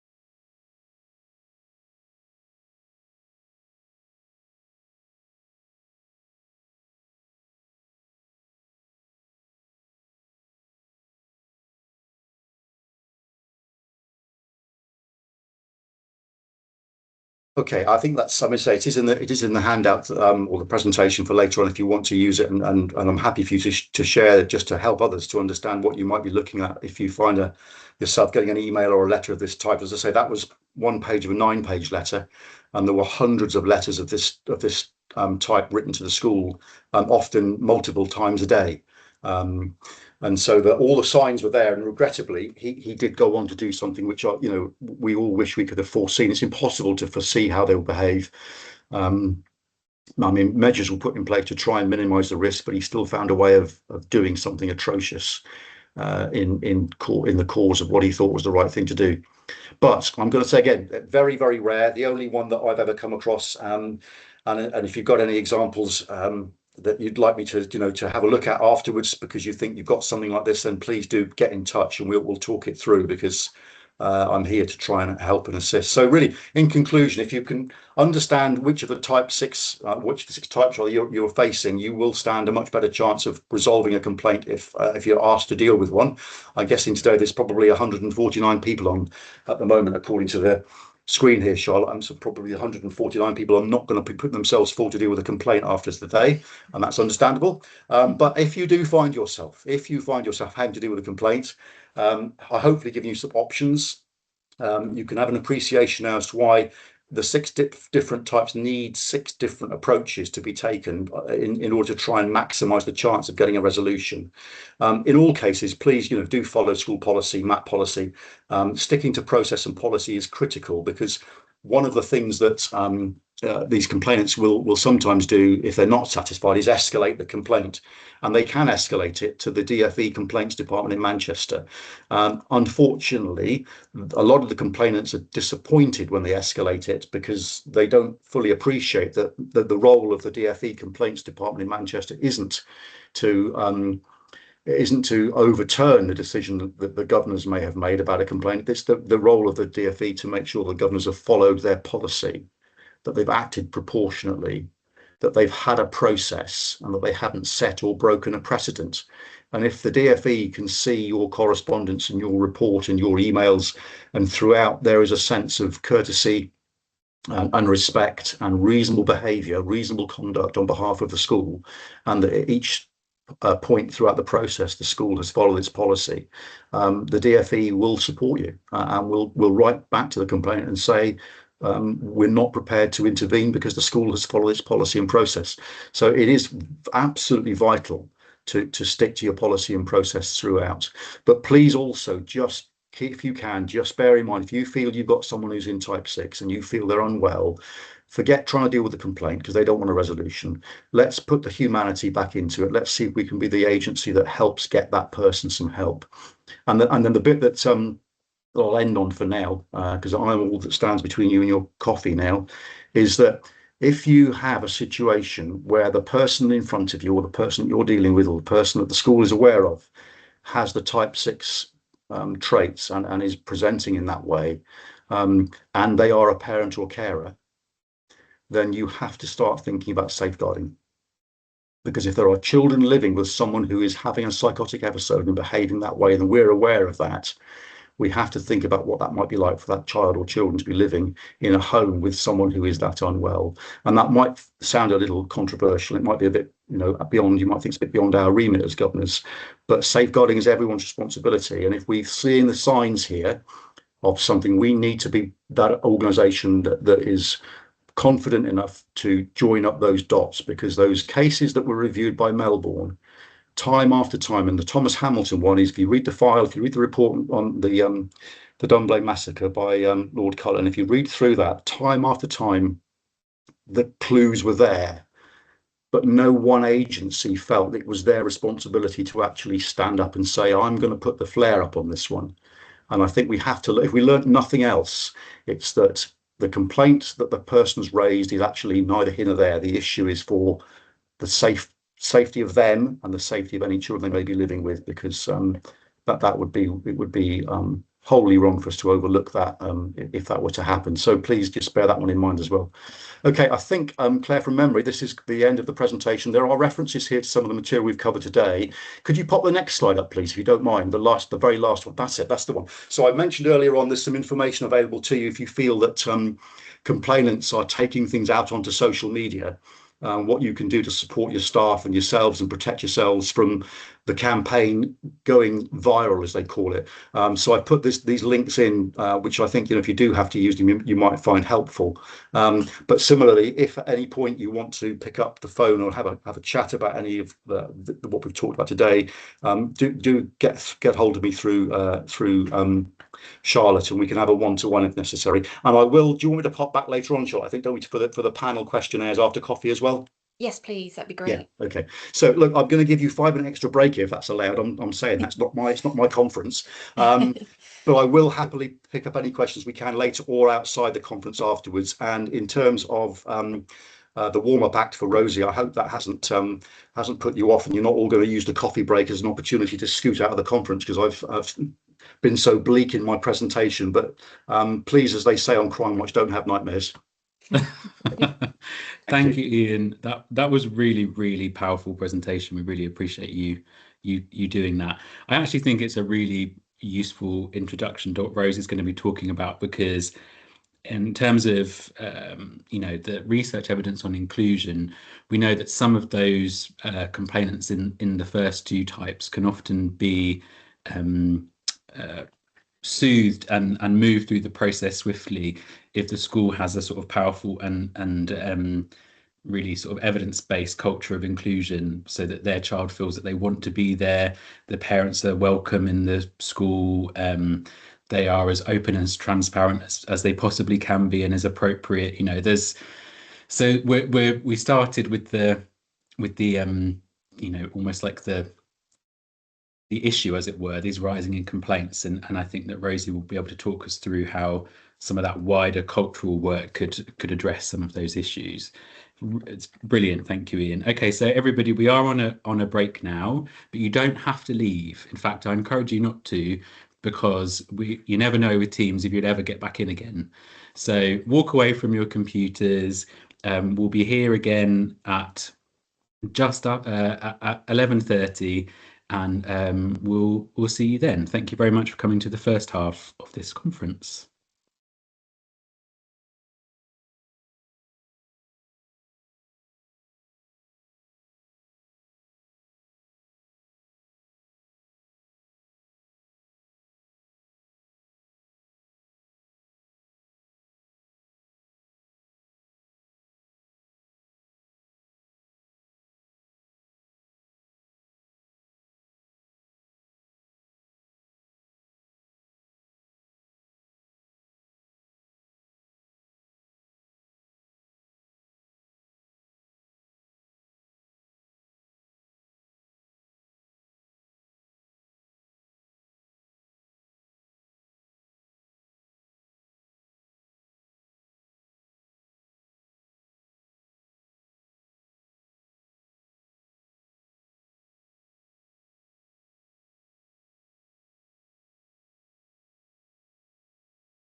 Okay, I think we're back, everybody, and ready for the second part of our conference. Thank you so much for staying. It looks like most people followed my very sage advice and didn't actually leave, and Teams has still kept you here, which is great. Well, let's just do a little quick test, because I think that Rosie Hitchings is here, who's our principal educational psychologist.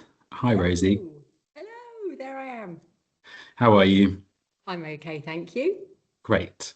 So we have had a few technical pieces to sort out, and I just want to check first before we launch into your presentation how it's best to share it. Are you able to? Am I going to be able to share it? Well, I couldn't share mine earlier, but then Ian's ended up working perfectly. So, you know, it could have just been me. Is that sharing?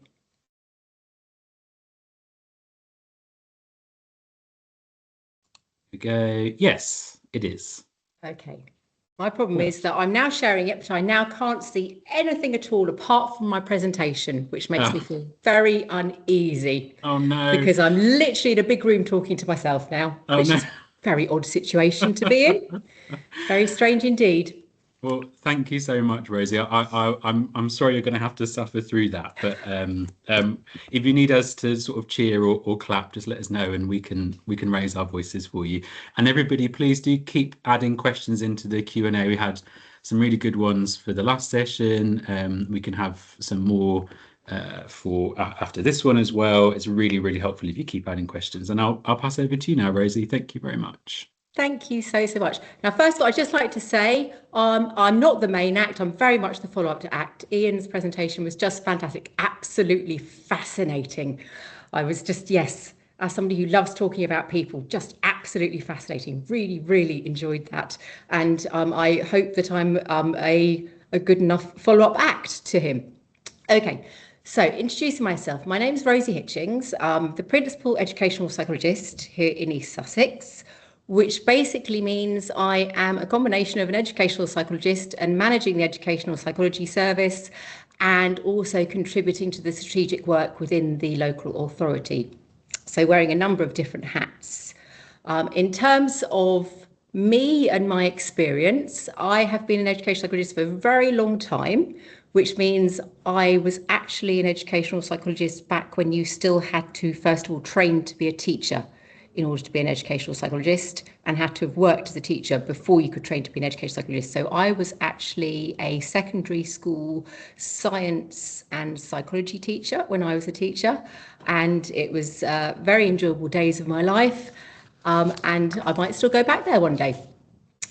Okay, so what I've been asked to talk about is some of the work which we've been doing in the educational psychology service about inclusion, and particularly the evidence base around inclusion, and particularly with reference to mainstream schools.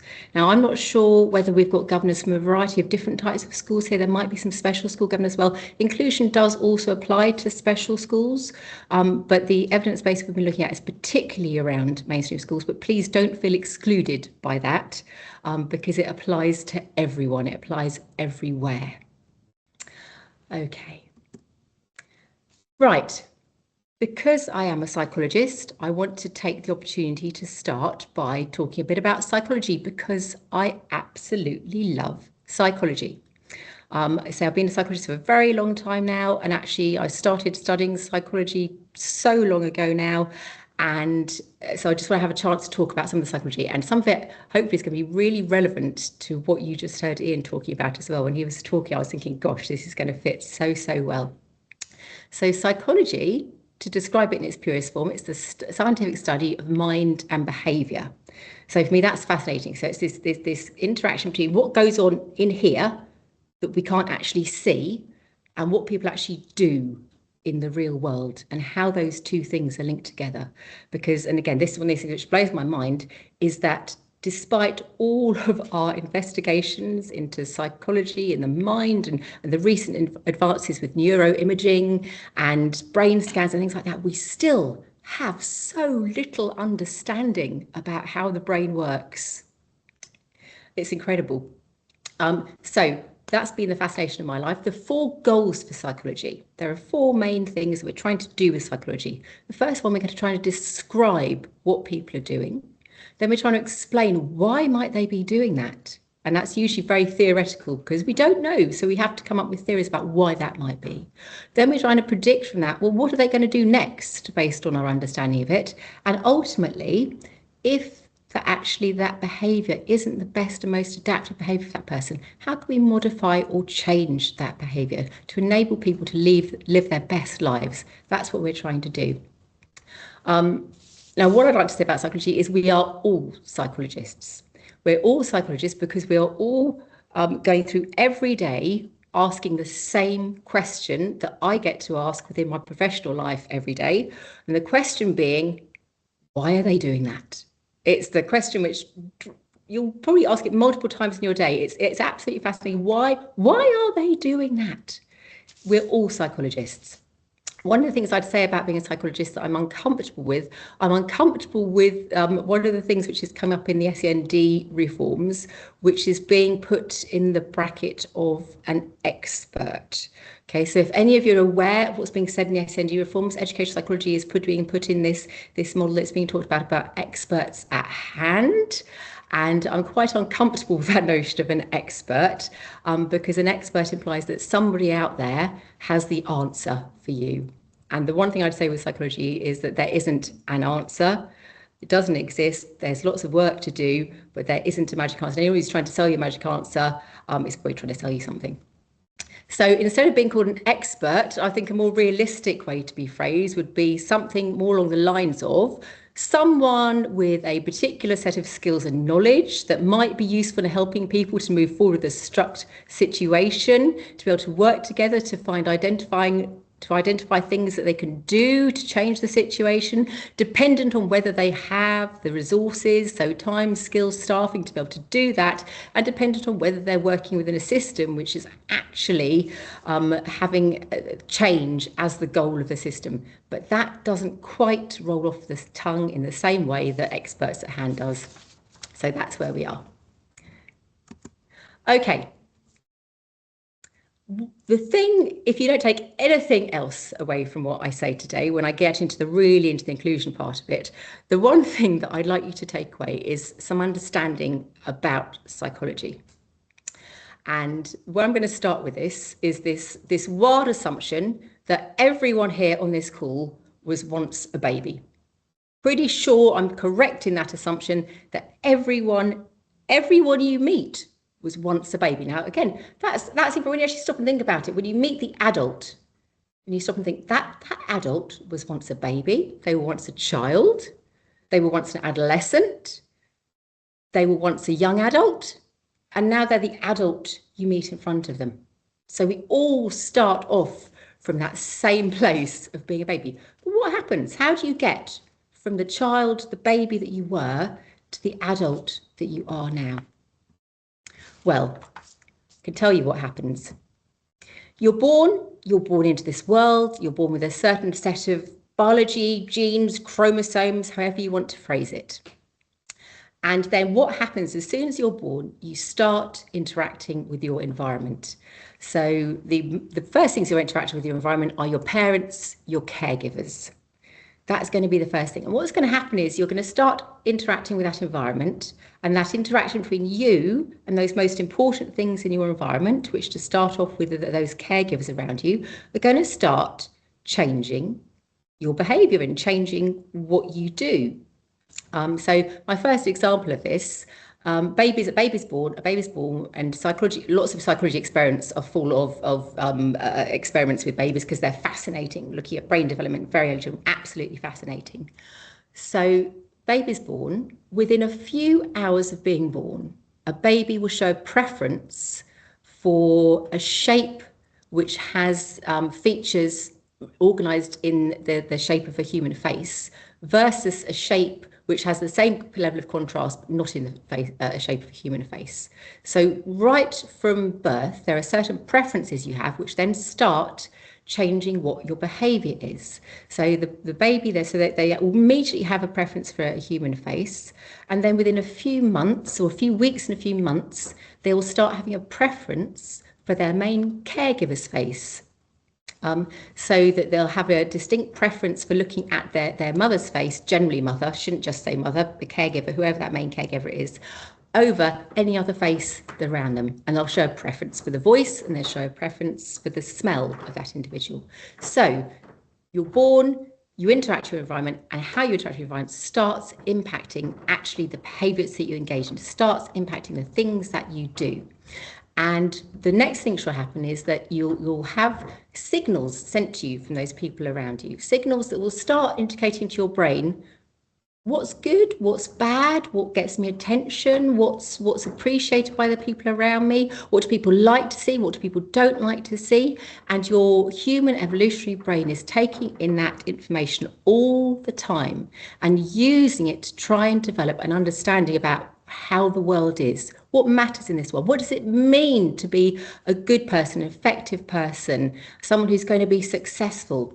So you'll start off with your close family, then you'll start interacting with more people, your wider family, and they'll give you signals about what it means to be a human, what matters, what are the good things to do, what are the bad things to do. I use the terms good and bad just to try and illustrate that that's how our brain processes it, that these are the things which get me nice things, these are the things which don't get me nice things. That's how the brain experiences it. So you'll interact with your wider family, you'll begin to interact with other children as well, and again you'll start having interactions with them where they signal to you that I like it if you do that, I don't like it if you do that.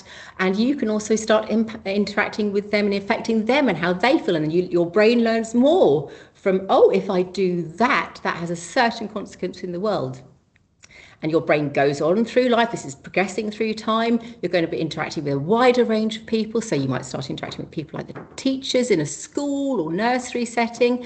You might start interacting with media. I mean, I'm thinking media. I'm thinking about those early television programs that children might start watching. And again, all of the time, your brain is taking in messages about this is what matters, this doesn't matter, this is what's good, this is what gets rewarded, this is what people like, this is what people don't like. Your brain is taking that in all the time, and then learning about this is what things I can do in the world which can change things, this is the things I can do in the world which can change the way other people are behaving and acting. Brain's taking it in, and eventually when you get into adulthood, you'll have an even wider set of things impacting how you understand the world. So you'll start being aware of things like politics and political things going on. You'll start being aware of things like the legal system and what that means for you as a person, your understanding of the world. So in this way, you get from being a baby who's got a very small world to have a much, much bigger world. All of these things giving you this information about what it means to be a person, what it means to be an effective person, what it means to be a successful person, and the opposite. And that will be the adult that you then meet. And you don't know all of these experiences they've had along the way. Whenever you meet someone, unless you've known them since they've been a baby, you just don't know what their experiences have been along the way. I want to give a few more examples about things which people might think are actually innate, you're just born with it or not born with it. And actually the research shows us that's not the case. Something like perfect pitch. Perfect pitch, this idea you can just recognise a tune, recognise a note, say what a note is, produce a note. I can't even imagine what it's like to have perfect pitch. I'm quite the opposite myself. But some people have perfect pitch, an incredible thing. And you might think, okay, so perfect pitch, you're either born with it or not.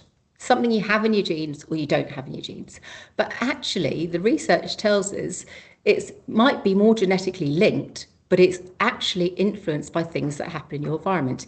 If you are someone who's born into a language culture that speaks a tonal language, something like, I think Mandarin or Vietnamese are tonal languages, I think, please correct me if I've got that wrong, you are much, much more likely to have perfect pitch in adulthood, because it's mattered when you've grown up. It's mattered actually identifying those different tones in the sound you hear, because it matters for your language. So it really matters during that early language acquisition time. So your brain has tuned into it, it's tuned into the tones, it's tuned into really focusing on that, and it's affected then what your skills are later on.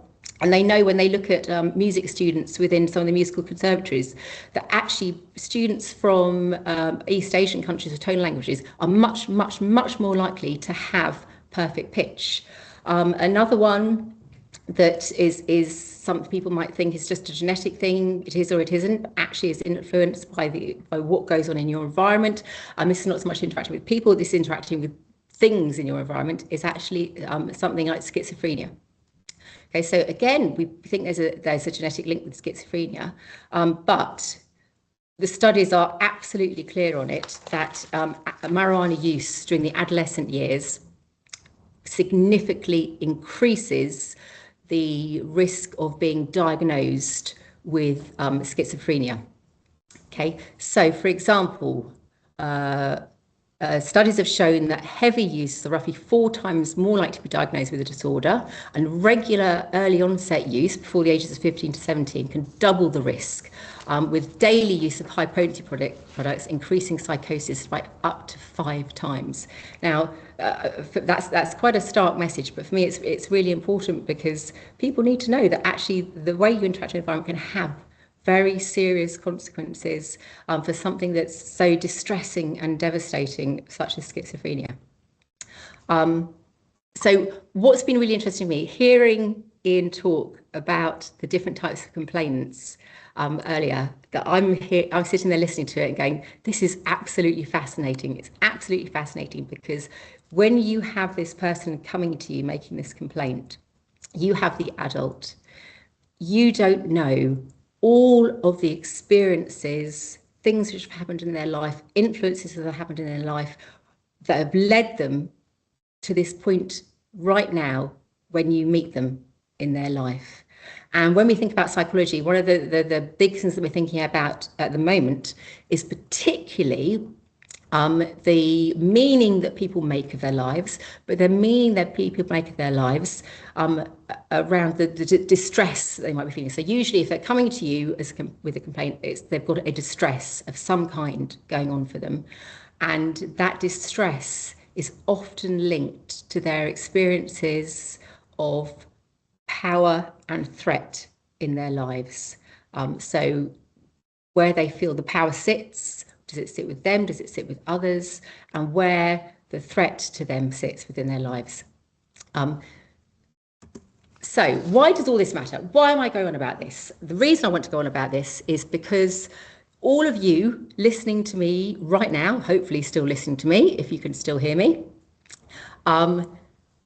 because of your prior experiences and interactions, it shapes the meaning that you are making of the world right now, in this moment, right now, right here, listening to what I'm saying. So you're going to make sense of everything I say through the lens of everything that's happened to you so far in your life. And I don't know what's happened to you in your life. So particularly for something like inclusion, I don't know what it means to you. I don't know what your experiences of inclusion are. I don't know whether you feel that it's something, a good thing, a bad thing. I don't know whether it feels like a threat to you. I don't know. And for me, that's worrying because it worries me that there might be some things which I say, which if they're threatening to you, they will cause a level of distress to you because they might challenge the beliefs you already have. They might challenge what you feel the expectations of you are, and that worries me. So I'm going to try and hold that as we go along and acknowledge where I'm saying things which might actually be challenging to the current what's going on in the world. John, can I still check that I'm still here and you can still hear me? Yes, yeah, we can still hear you. Thanks. Sorry. Brilliant, because it's just silence here, so I just need to check that. Okay, so I want to set this in the national context of where we are right now, how we've got to where we are right now, what's been going on. So as an educational psychologist, for me, the national context actually starts with the fact that the SEND code of practice that we're currently using was published in 2014. And to me, that is still the new code of practice because I had a long career before that code of practice came out. And quite honestly, that a lot of things which were in that have changed things significantly. A lot of other factors going on as well. But going to the kind of the recent national context, there seems to be a very general agreement things are not going well in the world of SEN. There's a problem There's a problem. A lot of people are experiencing distress. Parents experience distress, children, young people are experiencing distress, teachers are experiencing distress. I'm quite sure from what I'm hearing here that governors are also experiencing the stress result of it. Certainly professionals like myself are experiencing distress with this current system. It doesn't feel like it's working. And that seems to be the universal agreement there. The one thing that's absolutely, I haven't heard anyone say different. I haven't heard anyone say, no, everything's perfect. Let's just leave it as it is. So what's been happening in recent years? Well, I've picked out some of the main things for me that have happened in recent years. So we had this National Audit Officer report, which came out in October 2024, and that was absolutely stark and clear in what it said, which is that we've got this current SEND system. It's hugely costly. The costs have been going up significantly over the last few years, and also it is not achieving the outcomes for children.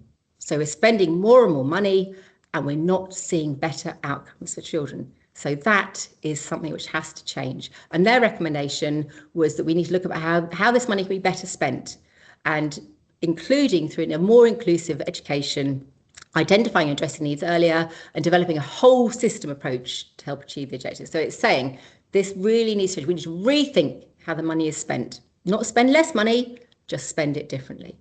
And then we had Bridget Phillipson start to talk about this. So she made a speech to the Confederation of Schools Trusts in November 24, and I'm not going to, the whole speech, long speech, but the thing I'm going to take from it is that she was absolutely clear in what she was saying. She said, and let me be clear, the direction of that reform is inclusive mainstream. So she's been setting out all the way along that this is where things are going to be moving to.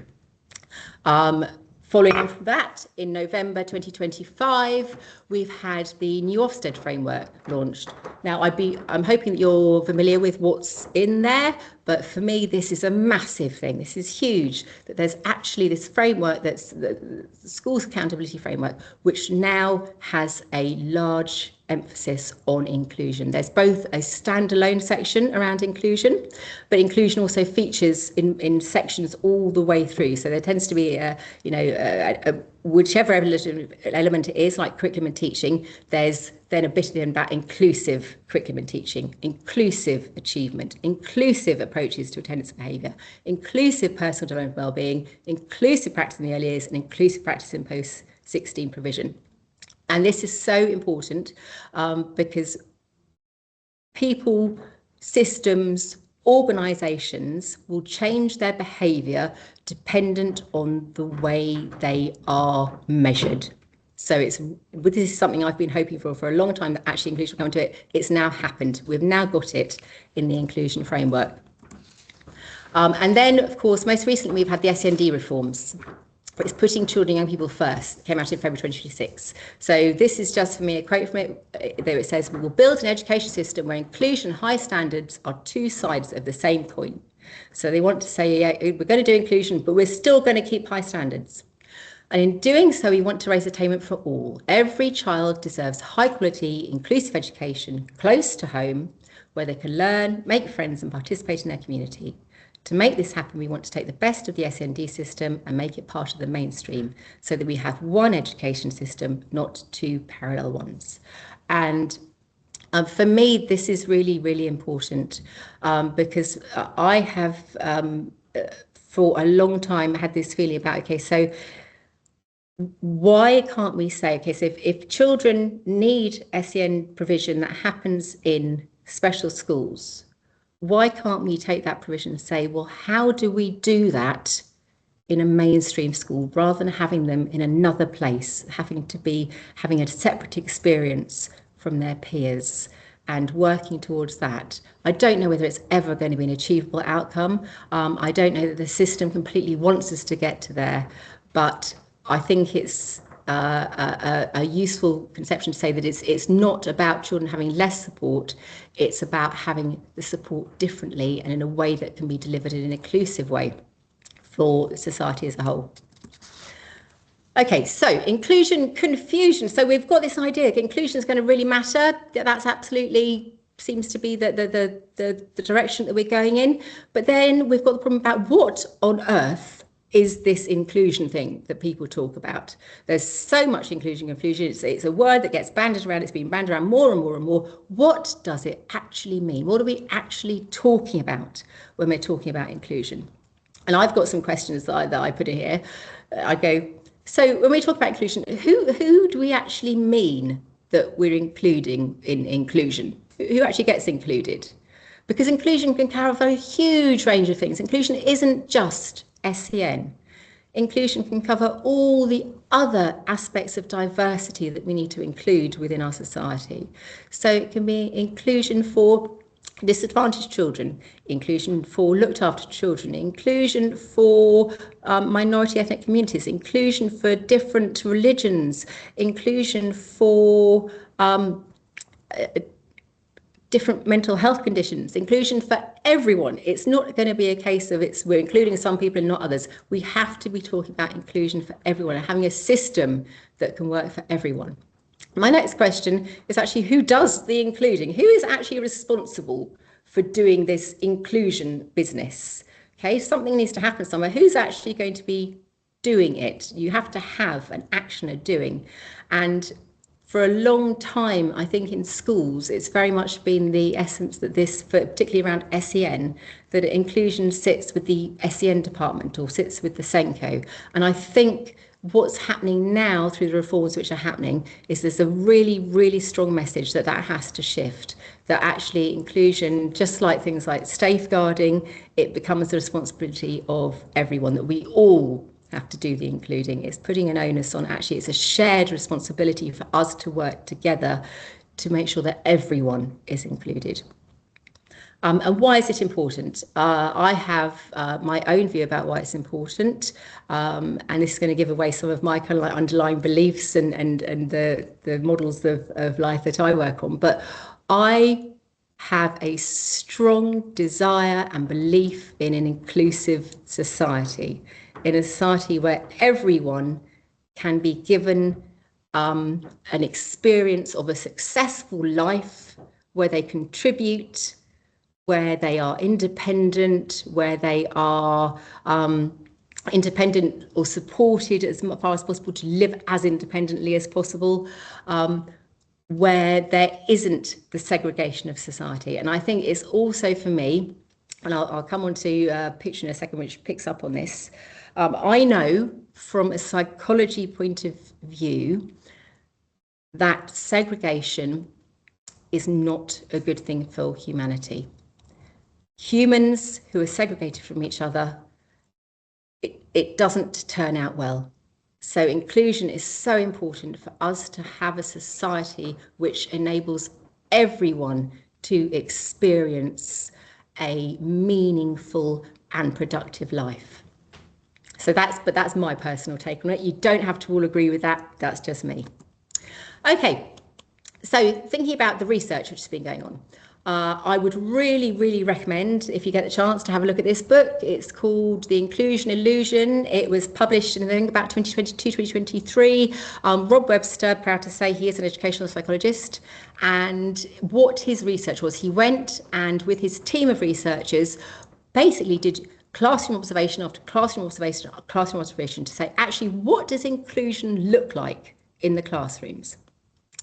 And then he wrote up this research to describe what actually saw, what he actually found going on in the classrooms.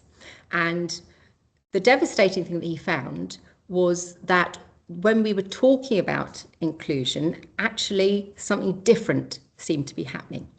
So, for example, a child being identified with SEN, that was the first bit of making that child different that was happened. The first thing, they were identified as being different for some reason. And because of the way our SEN system is set up and the beliefs about what needs to happen and also the legal requirements about what needs to happen, you would then see a systematic process of othering going on. So you'd identify the needs, and because you'd identify the needs, that child would start having a different experience. So they might spend part of their day outside of the classroom doing something else, because that's what the SEN system says. You've got to do an intervention with the child. You've identified this need, you've got to do an intervention with the child. Or they might spend part of their day or all of their day with an adult next to them, not necessarily the class teacher. They might then spend part of their day actually being educated in a different place in the school. And they might then move to have their education delivered in a completely different school somewhere. So he literally was just describing what he was seeing going on in the classrooms. And when I heard this, my first thought was, well, to my mind, you're just describing how our SEN education system is set up. And these are schools just doing what they're being told to do.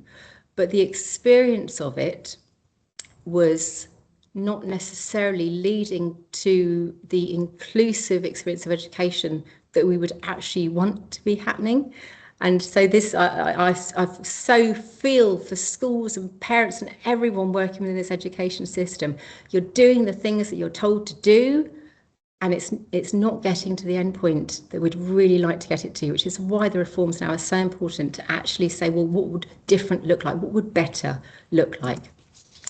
Okay, so this is one of these things where I'm going to say this might be something which challenges you, which makes you feel a bit uneasy, because there's this lovely diagram. A lot of people, when I show this diagram with them, they find it very impactful. It's that visual representation of what's going on. Visuals are always a good thing, about what is inclusive practice and what is not.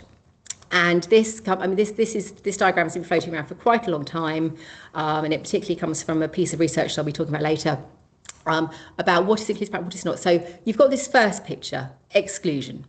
So exclusion means that the children actually don't access education at all. Most people get to have an education, but you don't get to have an education. That's exclusion. Moving on from that, the second diagram, segregation. So you get to have an education because everyone has a right to an education, but you get to have a different education, a different education in a different place.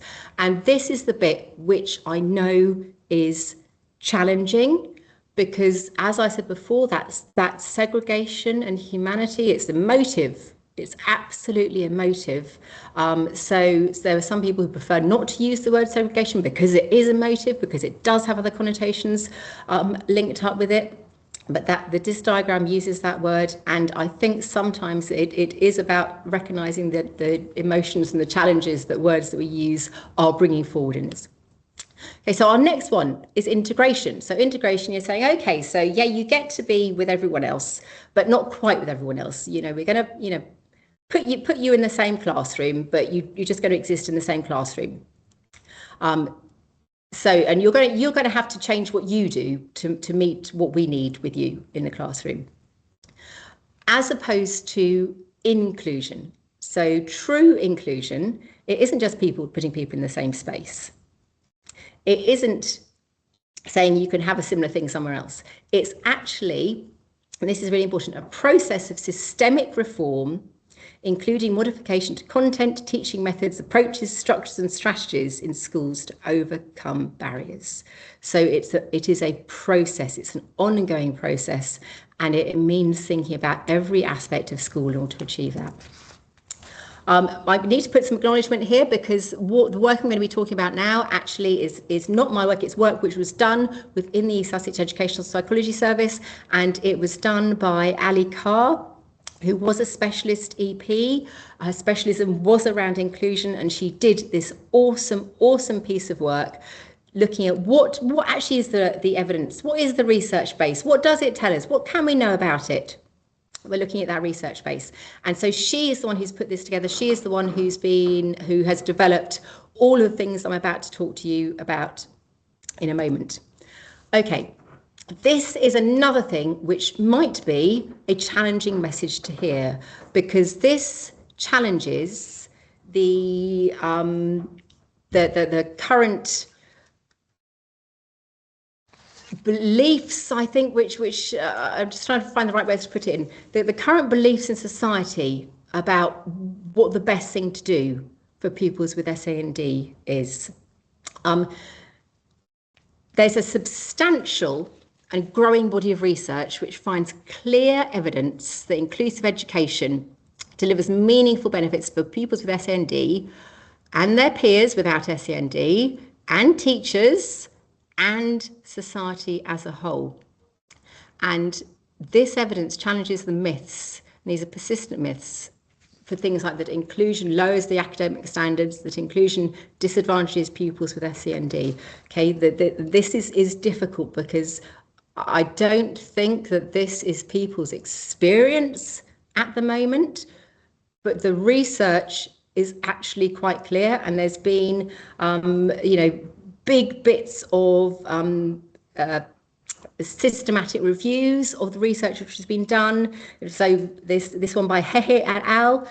Reviewed 89 high quality case studies across 25 countries, and it concluded that inclusive educational settings confer significant short and long-term advantages, both for students both with and without disabilities. For students with SEND, inclusion in mainstream schools is associated with stronger academic outcomes, including improved language, literacy and numeracy skills, higher attendance rates and reduced behavioural difficulties.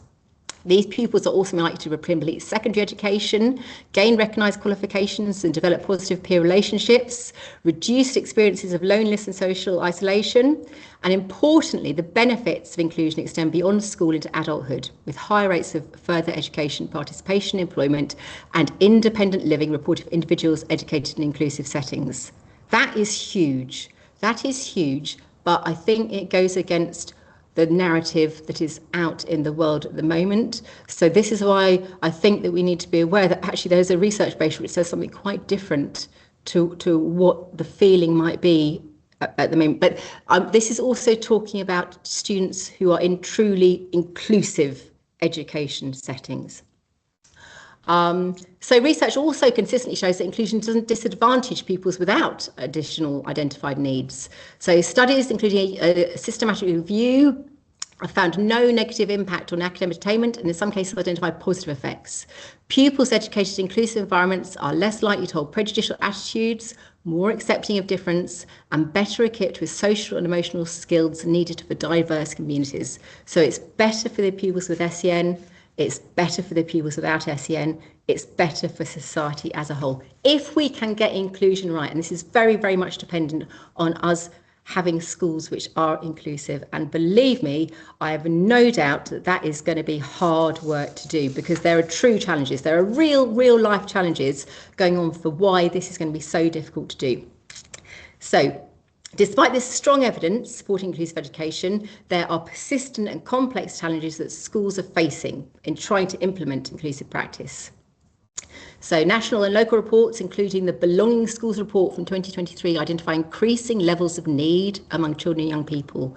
Schools are experiencing higher rates of absence, behavioural difficulties and mental health concerns, alongside growing numbers of pupils identified with SEND. At the same time, we've got funding pressures and resource constraints, which create significant strain, particularly in schools that become magnet schools for families seeking inclusive provision. So actually, if you're a school that's good at doing inclusion, we know the story, you then get other families wanting to go to that school because you're good at doing inclusion. And then because of the accountability measures and performance metrics being used, which are prioritised around attainment and behaviour outcomes, without adequately valuing inclusion, belonging and well-being, it creates tension for school leaders. School leaders are measured on one thing which actually might be difficult to deliver on if you're an inclusive school as well. And that's a real world problem.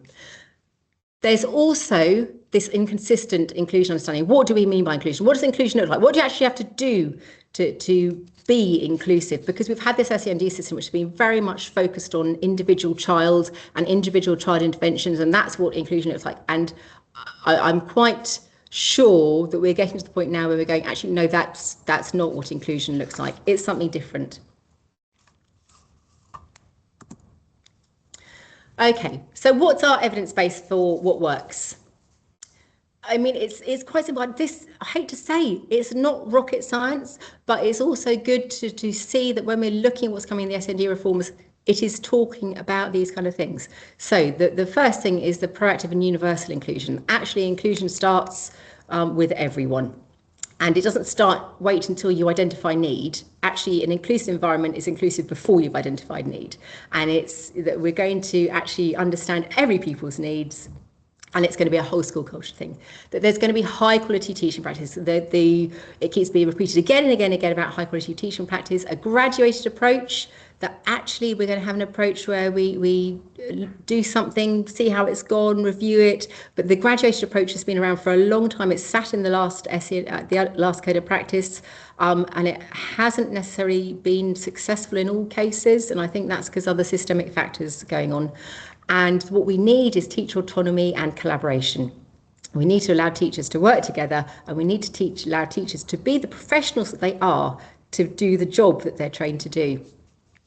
One of the things that Ali did in terms of her work around inclusion was to think about, well, if we looked at all these different definitions there are of inclusion, there are lots of different definitions of inclusion. If we kind of tried to pick out the bits of those which seemed to be most meaningful to people, and we worked with a group of different individuals from a range of services and tried to get people to go, well, this, in these different definitions of inclusion, this is what really matters. This is my thing about what really matters. And when we did that, there were some clear messages that came out, and we were able to kind of synthesize it into some well, the slide here says inclusion is. I wouldn't say this is a definition of inclusion. I would say this is just a really helpful pointer for thinking about things that are important in inclusion. And I'm also happy to say that the work Katie was talking about earlier about the whole East Sussex co-produced vision for inclusion, actually this work is fed into that as well, and hopefully you'll see when that gets to a point where it's shared, that actually this is going to be part of what's coming out in that whole vision. So first of all, it's a right. It is a fundamental right. It's an ethos. Now, ethos is talking about the culture and the leadership. It's talking about how we are as a school, what we do as a school. And that is very much sits with the leaders within the school. And that would then feed into things like the school policies. So the leaders write the policies, the leaders set the tone for the school, the leaders give the message about how we are as a school. The next bit is the approach. Now, for me, the approach is the doing. Somebody actually has to do something that's inclusive. So that's how you teach in a classroom, how you respond to a child, how you manage behaviours that occur within the classroom. There is actually a doing thing, which is a component of it. And then it's an experience. People actually experience inclusion or don't experience inclusion. And then we've got the fact it's also a continuing process. We'd never get to an end point with this. We have to constantly look at other ways we can move on and develop and eliminate these barriers to inclusion, which will constantly be coming up because society changes. I think we can all see through the technological stuff that's going on at the moment. There are new things coming along which maybe those of us who've been around for a long time never imagined would be an issue arising. So the next thing that Ali did, when she synthesised all the research, she tried to put together the things which seem to be most important within what works to support inclusion, and she put them together in a really simple framework. And the reason why I really want to share this with you is because anyone who I've shared this with, it resonates with them. It kind of means something to them. It's using language that actually people can relate to. And the really great thing about it, when I'll show you in just a minute, it's got a really strong visual image with it. This isn't the East Sussex approach, but this is what the Ali Carr developed. There's a number of features of it which I think why it actually works well for people. So it's this thing called a base model. And the base model looks like this. And why do I think this is really effective and why people resonate? Okay, from my psychology point of view, first of all, it's a really strong visual image. People like visuals. We know people remember visuals. Visuals are something which your brain naturally responds to. So a good, strong visual image. It's got a very simple, is it an acronym? Is that what it is when it's the first letters of each word? It's got a really simple acronym, and it's got an acronym which makes sense, because we're talking about if inclusion is the base, inclusion is the base for everything that you do in the school. And then these letters from base stand for these 4 elements: belonging in relationships, autonomy, sense of safety, and equity.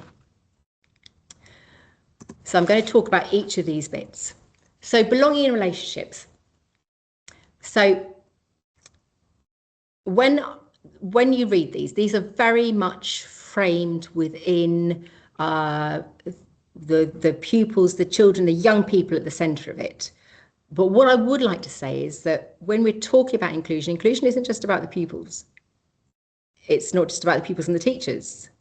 It's about everyone. It's about the children, the young people, the teachers, the support staff, the dinner ladies, the head teacher, the parents, the grandparents, and even you as governors are included in this. You also need to be part of this inclusive environment. So all of this will apply to what you do as well. So belonging in relationships. Now, belonging in relationships, people really, really love this bit of it, and all the literature that's coming out in terms of what they're thinking about with the approach to SEND, belonging keeps on coming up. Everyone is human. You know what it feels like to belong somewhere. So what I'd say is in terms of the work you have to do as governors, if you think about what it means to belong in your own life, that gives you an easy way to think about what that would mean in the roles that I'm doing in an organisation, in any situation. So a strong sense of belonging. A belonging is somewhere where you feel known, somewhere where you feel seen, somewhere where you get to be regularly, somewhere where you have a history with people, somewhere where you're accepted. You don't have to be perfect. People can accept you because you are a human. You've got strengths, you've got weaknesses. That's what it is to belong. And the relationships, that actually this human interaction is so important. Actually meeting people together and interacting together is so important. The next part, autonomy. So autonomy is a fancy word. Basically, it's just a fancy word for feeling that you have some control over your life. And the way we phrase this is that children and young people have an experience of autonomy in the school. They feel their voice is heard and acted upon through collaborative decision making. So when I'm thinking about you as governors and what you might be doing in terms of feeling heard and thinking about the complaints and feeling heard, I've got some little tips for you. But what I'd say is don't think that this is going to solve everything, because it's about the underlying belief about what you're doing. So how do people know that they've truly been heard? People want to be heard. Parents, if they're coming to you with distress, they want to be heard. How do they know they've been heard? Well, they know they've been heard. There are little things you can do. There's things that we do within psychology. You can summarise what they've said to you. So you're having a conversation. They're sharing their distress with you. And one of the things to do is to go, okay, so can I just check I've understood what's going on here? Can I just check I've got this right? Is another way of saying this and then putting it into different words to show people that you really, really have heard what they've said. The other thing about it is being acted upon, and that can be a lot more difficult because sometimes, and as Ian said in his presentation, sometimes you can't, sometimes you cannot solve the problems that they're coming to you with. Sometimes you can't solve this distress that they're coming to you with, and you have to be really clear in thinking about when you can and when you can't. And this is what I was saying in schools with teachers and leaders, to go that actually if you're going to collect lots of pupil voice, that's great, collecting pupil voice, wonderful, but you have to do something with that pupil voice. And if you can't do something with that pupil voice, you have to go back and explain why. So I hear a lot of things about like school councils always want to have McDonald's for lunch, and that's not going to happen. So it's going to be able to go back to the children and go, why? Well, no, we can't actually have McDonald's for lunch, but try and work out the elements of, well, why is it that you want that for lunch? What actually is the thing that we're seeking here? Which could actually be something quite different. It could be about having some fun. It could be about having a less formal lunch experience. I don't know, but it's being really clear that you've heard, but also either you've acted upon it, or if you haven't, why you aren't able to do that. And then this flexibility, that actually we need to have flexibility in what we do. Sense of safety, again, this has come up so much already this morning. Everyone deserves to feel safe, and that's both physically safe and also psychologically safe. So how do we do that? With adults, it's having respectful relationships. It's both modeling those respectful relationships, but also expecting those from other people and having the really clear boundaries. Again, it fits so well with what Ian's been talking about this morning. You need boundaries. You need to be able to say, I can do this, but I can't do that. And expressing that really clearly. The last one is about equity. So equity is about really understanding an individual and trying to understand how best to support them. And again, if a parent comes to you with distress, it's trying to understand what's going on for them. And this is the difficult bit within our current education system, is being able to be flexible in how we respond and the support that we give. Sometimes at the moment it feels like that flexibility just isn't there. I'm hoping that it's going to change in the future. At the moment it's just not quite there. Okay, so practices that undermine inclusion. So this is a little bit of a negative one. So what works? High quality teaching for everyone, flexible approaches, positive relationships, autonomy and equity, all those bits from the base model. So what doesn't work? Well, and I'm just going to step back and go, this is the research saying it, not me, okay? The research says that actually in terms of an inclusive environment, that things like the zero tolerance behaviour policies, rigid teaching, segregation and punitive sanctions, they do not create inclusive environments. I think, intuitively people would realise that. Intuitively people know that, but it's difficult when you're trying to run a school system, a big system, lots of people. So I completely understand why this can be difficult within schools. Expecting pupils to adapt to inflexible systems. If we're going to meet needs, we need to have flexible systems that can change to meet needs. And the rigid application of rules. So basically it's a system which goes, I can't change, you have to change to meet me. Inclusion is a system where that actually we need to get flexibility on both sides. Okay, so my last words to finish off, I actually want to take some words from the children and young people who are in schools and colleges within East Sussex. In East Sussex, we have this fabulous SEND children and young people's participation team, and their role is almost entirely to go out and to get children's views, particularly around SEND, to get their views to feed into the SEND strategies, to get their views on everything that's going on within the SEND world within East Sussex, and they work so hard and they are just such a brilliant team. And I'm going to take some slides here from a presentation that Alice Tigwell, who's the manager of that team, delivered at the attendance conference, I think back in January. Because for me, when I hear this, I go, this is fantastic, because actually what the children and young people are saying fits entirely with what's coming from the research around what works to support inclusion. So here's what they're saying. They're saying safety first. They're talking about safety. Safety is the foundation of inclusion, that they want to feel safe in schools, both that physical safety and that psychological safety. That really matters to them. And the three key messages that they wanted taken away was understand me. That's equity. That's the bit about understanding an individual's strengths and needs, and then being flexible in the response to it.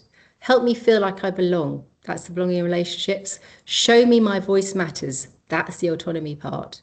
So I can't tell you the delight it gives me when I look at this and go, actually, what the young people are saying matters is the same thing as the research is saying matters. So hopefully it's what we're all going to be supported to do within these SEND reforms that are coming through. That's my hope for the future, and I am very hopeful for the future at the moment. And that's me done. Thank you so much. Oh, you're all still there? Wow. Yeah, well, wouldn't it be awful if after all of that if I turned it off and it's like, no, I've just been talking here for the last hour myself. No, that was great. Thank you so much. And we've already had so many really interesting comments and questions in the chat. So what I'm going to do is I'm going to just pin you both here. Thank you, Ian. I don't know whether Katie is here at the moment, but I can answer some of those questions or bring her back in when she comes back.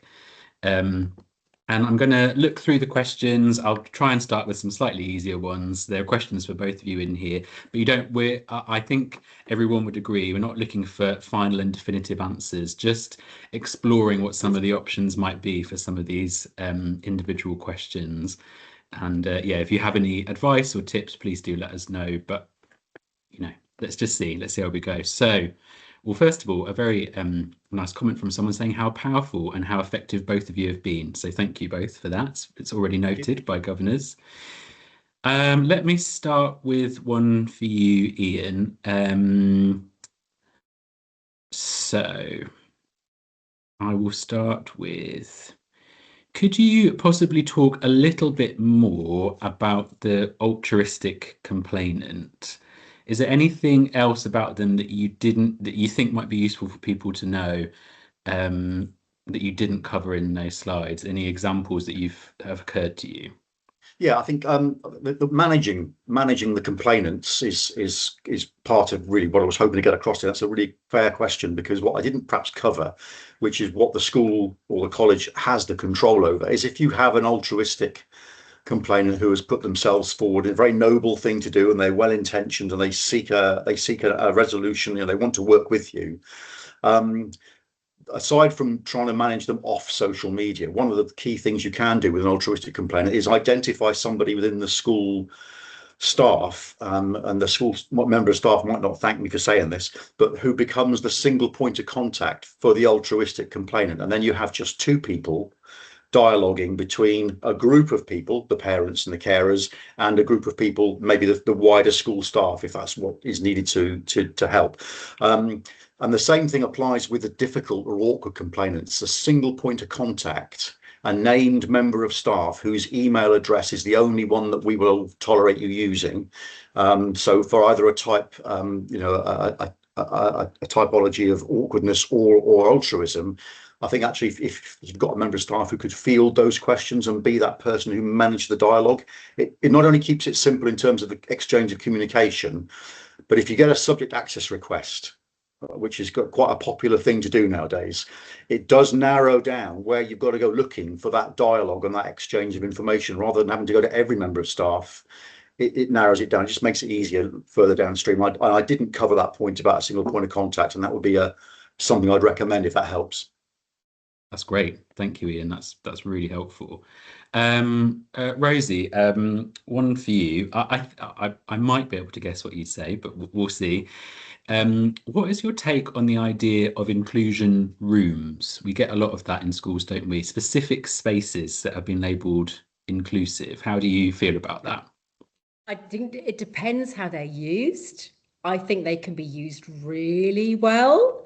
I think probably everyone is familiar that there are some examples. I'm not saying it's East Sussex, because East Sussex is great, but there are some examples where actually they are inclusion rooms by name and actually used as exclusion rooms. But that's why inclusion has to sit in the whole school culture, because there has to be this shared understanding about what we mean by inclusion. And what we mean by inclusion isn't actually you going to sit in a different room somewhere, because that's not including you, unless there's a purpose for you going there. So it could be a really good room for a child who might need time out, but that has to be negotiated with the child. It's not something you inflict on the child. It's that you have to go and do that. It's the child goes, actually, I need 5 minutes just to go and sit somewhere quietly, but that's agreed between me and my teacher. I need that. And I've seen that used. So I'm thinking of a secondary school I've been in East Sussex recently. Roberts Bridge, shout out to you. Really, really, really good negotiation between the teacher and the pupil about the use of time out during the lesson.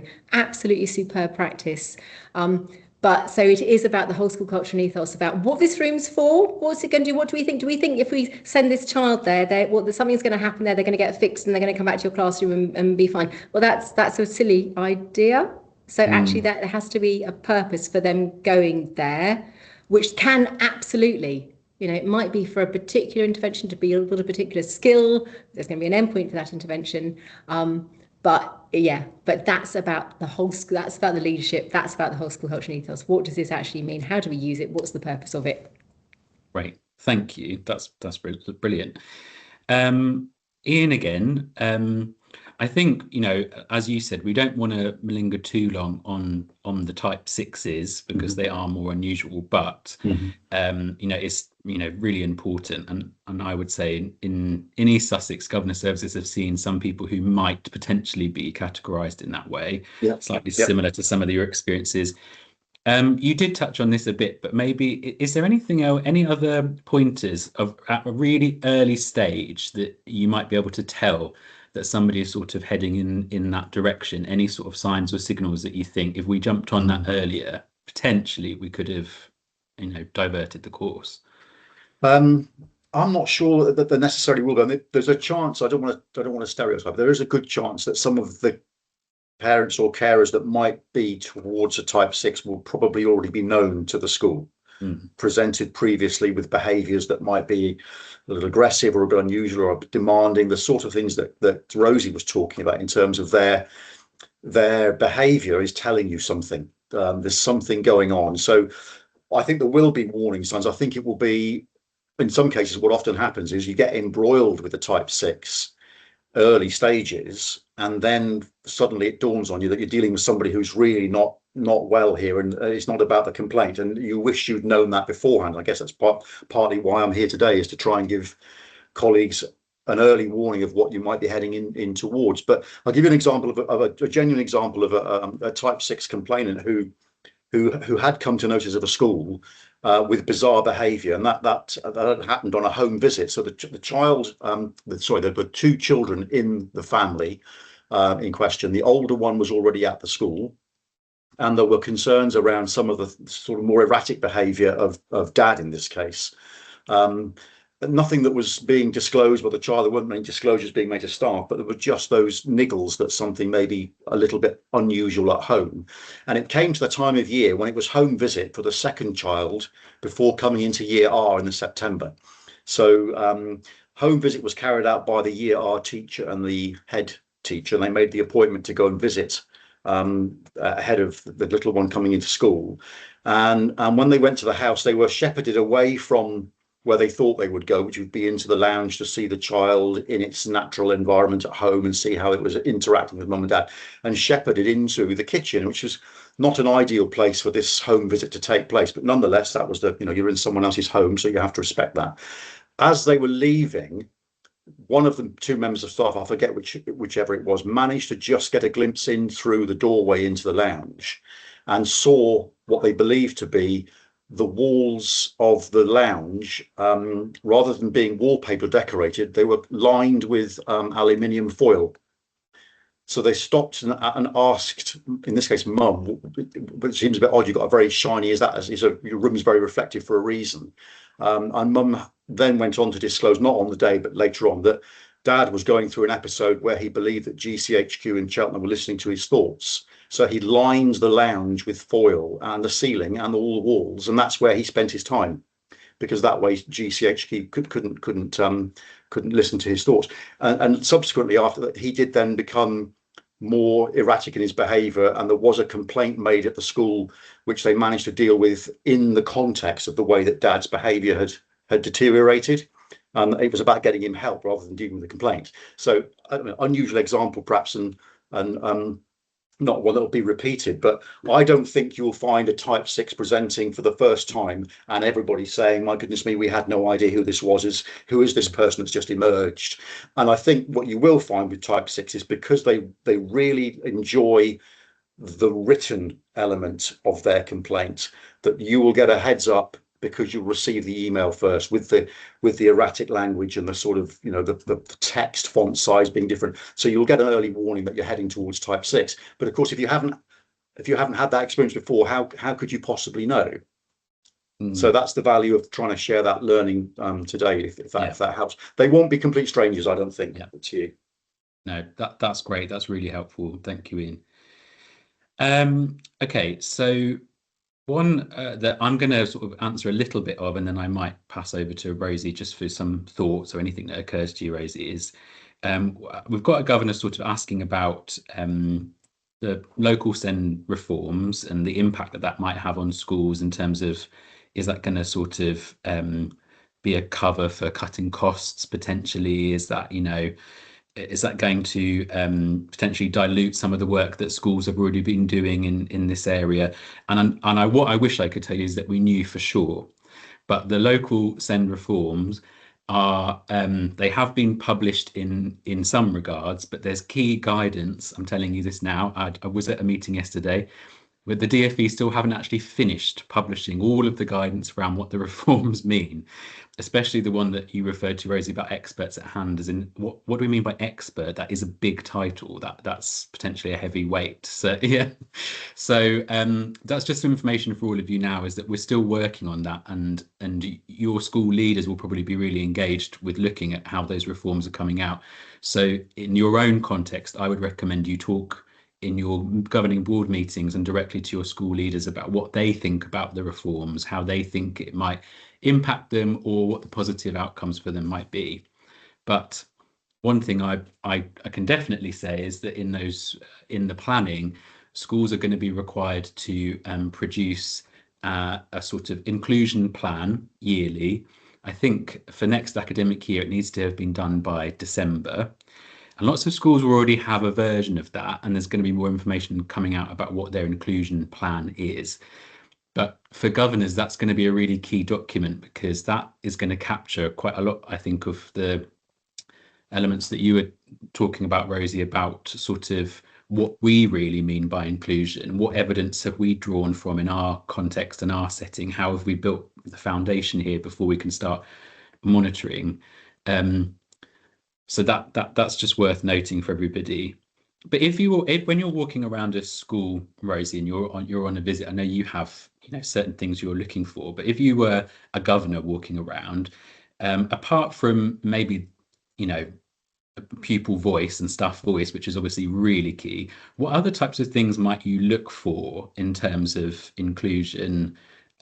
Just in that sense of you're just walking around, you're just in the space, you're just feeling what's going on. What might strike you as good inclusive practice? Okay, so I'm thinking about the belonging relationships. The belonging relationships is, I mean, that's the core of human experience, belonging relationships. And this is such a simple thing. This is such a simple thing, but it can be so difficult to do.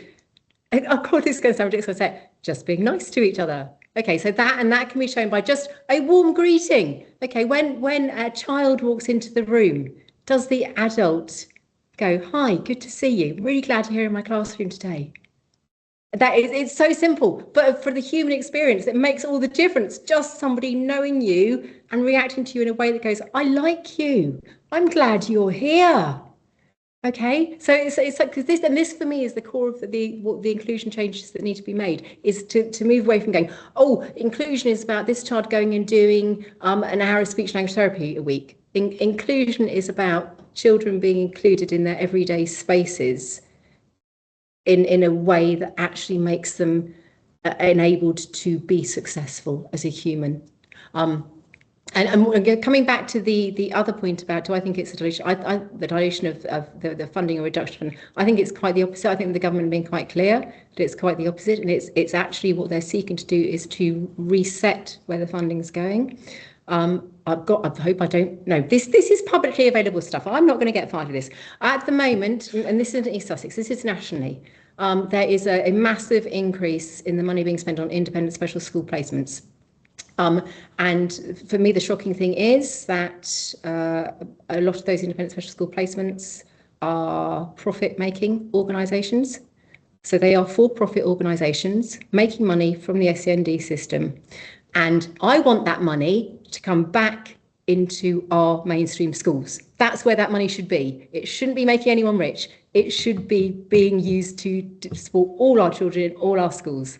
So, and I do think that the SEND reforms are recognising that and trying to shift that around. Whether it's possible, because this is now a market. This is now, there are markets for this. There's a reason for it to be perpetuated. But my hope is that this SEND reforms is about it. It's about resetting where the finances are used. So it's not about less money in schools. Hopefully it's about more money in schools, but it's about the right money getting into the mainstream schools to be able to do the work that they want to do. Our schools are fantastic. Our teachers are fantastic, but they need to be set up in a system that allows them to do what they're good at. Thank you. That's great. Ian, do you have any particular advice or experience in terms of how we can best support our school leaders when they're managing complex complaints and complainants from a sort of emotional well-being perspective? Is there anything that you've done or experienced where you think, oh, that really helped that head teacher move through this in a positive way? there's a couple of things. I mean, I'm going to say this and then regret saying it, I know, but here in Devon at the moment, my number keeps getting given out. And I do get cold calls from various school leaders saying, I was given your number, you're, somebody to talk to about a complaint. And we've talked through the practicalities of it. And I'm happy to help and do that, support people with the practicalities of what to do with a particular complaint. And for example, one of the key things I try and encourage anyone who's dealing with a school complaint to do is get together with the person who's complaining. If you're going to any degree of formality, right from the outset, agree the terms of reference of what is within scope and what is not within scope of that investigation, because doing that will help to put a framework around what you're going to do and what's in play and what isn't, and you can manage the workload accordingly. I think on a less practical note and more of a sort of a well-being, a mindfulness point of view, is you're far from alone now. That headship is a lonely place. Leadership of any organization is a lonely place, and there's not always a lot of people you can share things with, but you're far from alone if you are a head or a school that is seeing an uptick in parental complaints. I think it's epidemic. I don't think it's confined just to corners of the country now, and I think there is a real surge of well-being issues that are going to follow, particularly when the DfE published a revised guidance on complaints. I'm not going to discuss that today, but they're working on at the moment a revised guidance around school complaints, because currently the policy doesn't help school leaders, particularly in my view, because it doesn't make it clear there's actually very little that you can achieve by going through the school complaints process. So we have a mismatch from the beginning of expectation management, where complainants will enter the system, for want of a better word, and expect it to deliver outcomes. Even the reasonable, ordinary, normal complainants, we don't explain to them what is actually likely to happen. And so if you set off with no terms of reference and a misunderstanding about what that process that you've entered will actually be able to do, you're heading for a dispute at the end, and those disputes bring pressure, they bring criticism and tension, they add to the workload of school leaders and to governors who are already finding the whole process of a complaint a challenging and an adversarial process to go through. So I am really optimistic that the guidance from the DfE, there's been and some people today may have even contributed to the survey, to the research that was put around by the DfE around the reworking of the DfE guidance on school complaints. I'm hoping it will be much clearer to people that there's actually quite little that can be achieved by going through this particular channel. And I think that in itself will help reduce some of the stress and pressures on school complaints. But the volume, I don't know. The volume is what it is. I think it's just the reflection of society at the moment where, parents in this case are much more discerning about what they'll accept and won't accept from schools, and we're the same with all our public services. And people are very quick to launch into complaints for some reason. So it's safety in numbers is the only thing I can say to cheer you all up, I'm afraid, at the moment. You're not alone. You're not alone in this. No.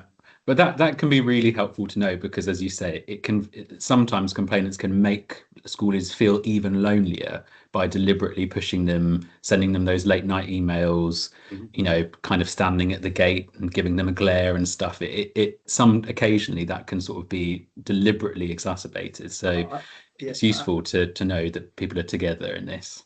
It is, and that is the problem. Therein lies the problem, even with the ordinary reasonable complaints. If you've got a busy in tray and a busy inbox and you've got to prioritise, you don't really feel like making the complaint the top of the list.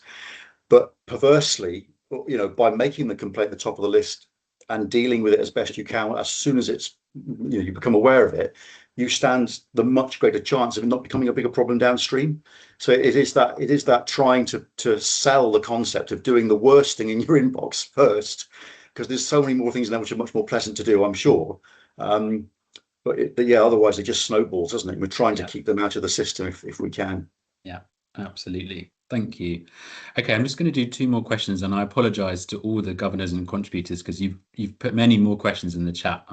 We'll try and collate some good information. We might ask Ian and Rosie if they've got any top tips they could share in writing for various things. So I'm going to ask 2 more, one to you, Rosie, and then one to both of you. And this one, Rosie, you definitely, don't worry, you can't answer this question, but really interesting to hear your thoughts. Essentially, how governors might be able to balance this kind of drive towards inclusion, I mean, or a greater focus on it, a renewed effort, versus the way that people externally might judge a school based solely on academic outcomes data. You know, there's that pressure, isn't there, of saying, well, ultimately, all that people are going to know about us, we might be this wonderful inclusive place, but all they're going to know is that we did well at our GCSEs or not. What do you think about that kind of argument? Is there any thoughts? Okay, so I mean, there are voices coming through about this, because do you measure a school based on the attainment, so the end, or do you measure actually progress is more important than attainment? So for example, if you had a pupil with Down syndrome in your school, they are never going to reach age-related expectations. They've got Down syndrome, they've got a syndrome which is associated with severe learning difficulties, and it's unrealistic. But actually, you can support that pupil to make academic progress at the level that's right for them. So again, with this whole reform and inclusion, I'm really hopeful that the voices are going to be heard that's going, actually, we can't just measure attainment, we've got to measure progress. Because actually, that's what really matters. Because if you're just doing that final GCSE result, well, my Down syndrome child's never going to do that. They're never going to get those GCSEs. So what, they're always going to fail? Really? No, of course they're not. But it depends what metric you measure by. I can't guarantee that's going to happen. I'm hopeful, as I say, because I'm here. There was a really good document that came out for the Council for Disabled Children just yesterday. And that was exactly the point that they were talking about in there as one of many points, to go, we've got to look at progress, not just attainment, if you're really going to be inclusive. And that's part of the flexibility I'm talking about. We have to move towards both a curriculum that's more flexible, but also an assessment method that's more flexible. I mean, I'm going to talk openly about this because I say it a lot. I find it really difficult, this change that was made from national curriculum levels to age-related expectations, because the children I work with are never going to be successful on age-related expectations. So they are put as working below throughout their entire educational career. And I'm like, well, if I was doing something and I was just never made any, I wouldn't want to go back there. Of course I wouldn't. So this is government stuff. I hope that it changes, because actually part of this whole inclusion thing, it's got to. Otherwise you have children who are not feeling successful, not because they're not successful, because the system is set up that to not actually demonstrate, measure, celebrate their success. Absolutely. Thank you. That's really helpful. Okay, so a final question that sort of goes to both of you, really, because we know, and you define really clearly, Rosie, that when we talk about inclusion, we're obviously not just talking about SEND, but that is, you know, a big part of the work that our schools are doing already. And a lot of people have, in various different ways, talked about the fact that sometimes when it comes to SEND, especially where schools are encouraging of parents creating sort of autonomous and safe groups together where they can discuss challenges they've faced or successes that they've had, or maybe even issues they might have directly with the school, sometimes those groups can turn a little bit and they can then become almost like a hub for complaints, because a parent who wasn't feeling actually quite so bad, and they feel that the provision for their child is actually doing quite well, might feel very close to another parent who in that same group says, this school is awful, they don't do anything for me, they're not looking after my child, that he doesn't feel safe or happy there. So how, again, with no one solution, how do you, either of you, think that we can sort of support those groups that are important in lots of different ways, and I think have a good place in the inclusive environment and in the whole school community, without sort of opening the school up to a whirlwind of complaints directly from them? Maybe there's no answer. Maybe that's always going to happen.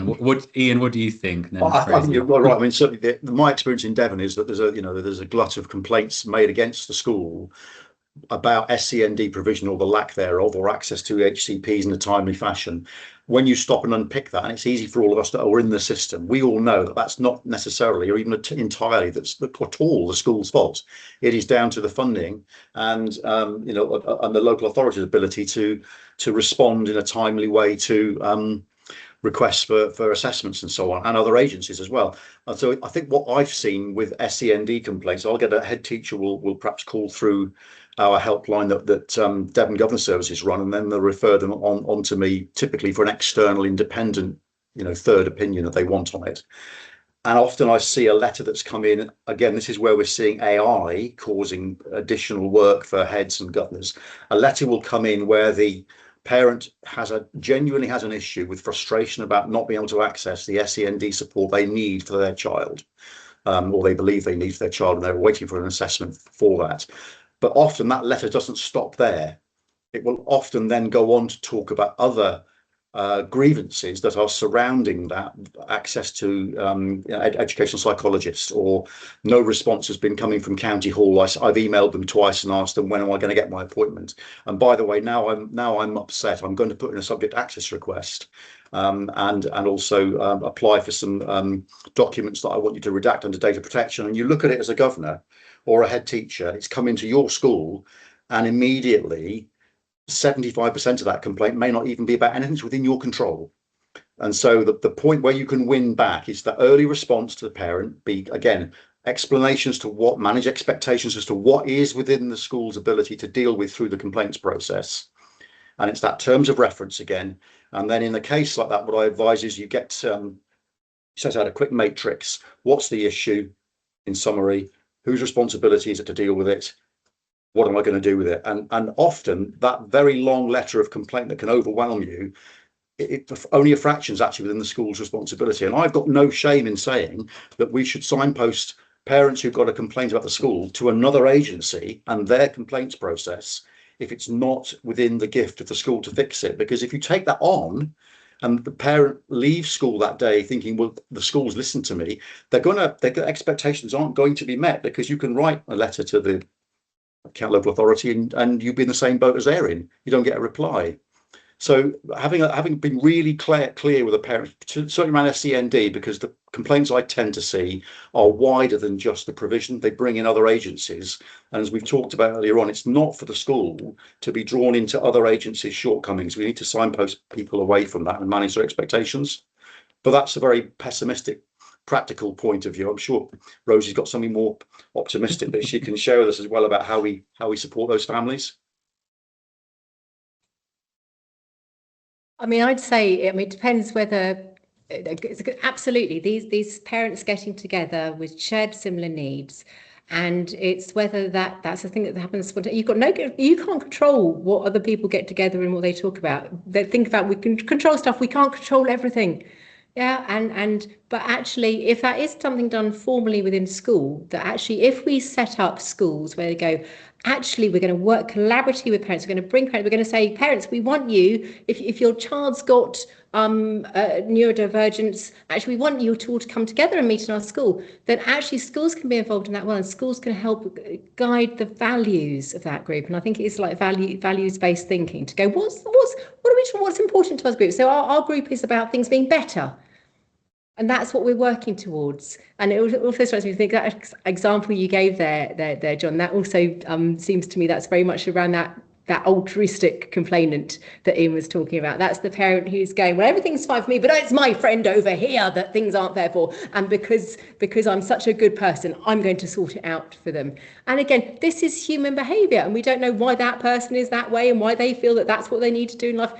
We don't know why they're that, but actually, I think it's really useful now that we've got that framework from Ian about recognising, so that's what's going on there. That this is a person who needs to be in that position, and maybe it's fulfilling a need for them, or that's what they see of being a great person as being. And you can't control other people. No, you can try and influence them. You can't control them. Yeah, but I think what I like about that, Rosie, is that you're actually stepping towards that group rather than saying, leaning back. They could be trouble later on. Step towards them, and that almost aligns with what you've said, Ian, about actually, if you step towards the complainant and say, I'm going to look at this 10-page document, and I can tell you that I can see actually you only really have one problem, and the rest of it is your big emotion and your complaints about other services, as you say. So if you sometimes that step towards, which can be a bit scary, actually is going to be the thing that, as you say, Rosie, can help you realign your values. Yeah. And as you say, Ian, can help remind people of what the actual expectations are of the school versus somewhere else. And I'd come back as well to that whole, the actual human experience, belonging relationships, that actually talking to other people as a human, it's very difficult to, people do their letters of complaint, but actually when you start talking to them, there are very, very few people who would actually say to you in real life what they might write down, especially in the world of the social media. Actually, if you get together with a person, they will treat you as a person. The majority of people are good people and they want good things, and they're just worried about their children. I talk about distress a lot. They are in a moment of distress because something's not right. And actually, if we can meet them there and go, actually, for the distressed parent, like you say, I want to move you closer to me, not push you away, because that's not going to help you at the moment, depending on where they're at. Yeah. Brilliant. Okay, well, thank you so much, Ian. Thank you, Rosie. There were so many more questions, so I apologise, as I said, to those other governors and school leaders and all the people on the call. We definitely will collate your other questions, try and come back with some additional feedback.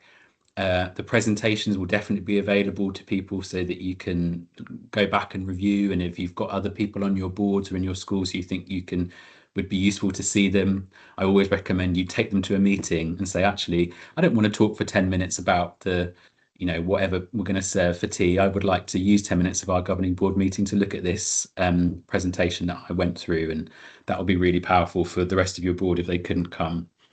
So I'm just going to end by saying thank you, Rosie, thank you, Ian, thank you so much to Charlotte and Claire and other Rosie, our admin Rosie, for staging this event and bringing everybody together, and thank you to our governors. Governors are the largest volunteer group in the country by far, and as volunteers you take on a huge amount of responsibility for not just for your individual school but for the community that it serves. And certainly in East Sussex, and it definitely sounds like it's the same in Ian's area, we value that so highly. The time that you give, the work that you put in to making your schools more inclusive, to dealing with complaints, to just connecting with people, and as Rosie said, just being nice to people, making them feel welcome in your school is so important. So thank you for doing that. Thank you for coming, and I hope you will have a very nice rest of your day. And as Ian said at the beginning, don't go away thinking, God, being a governor is hard. Go away thinking being a governor means that you're part of a group where services and teams and individuals like Rosie, like Ian, wherever you are, will support you. It's our job to do so. Thank you. Have a wonderful day, and good luck with everything. Bye, everybody.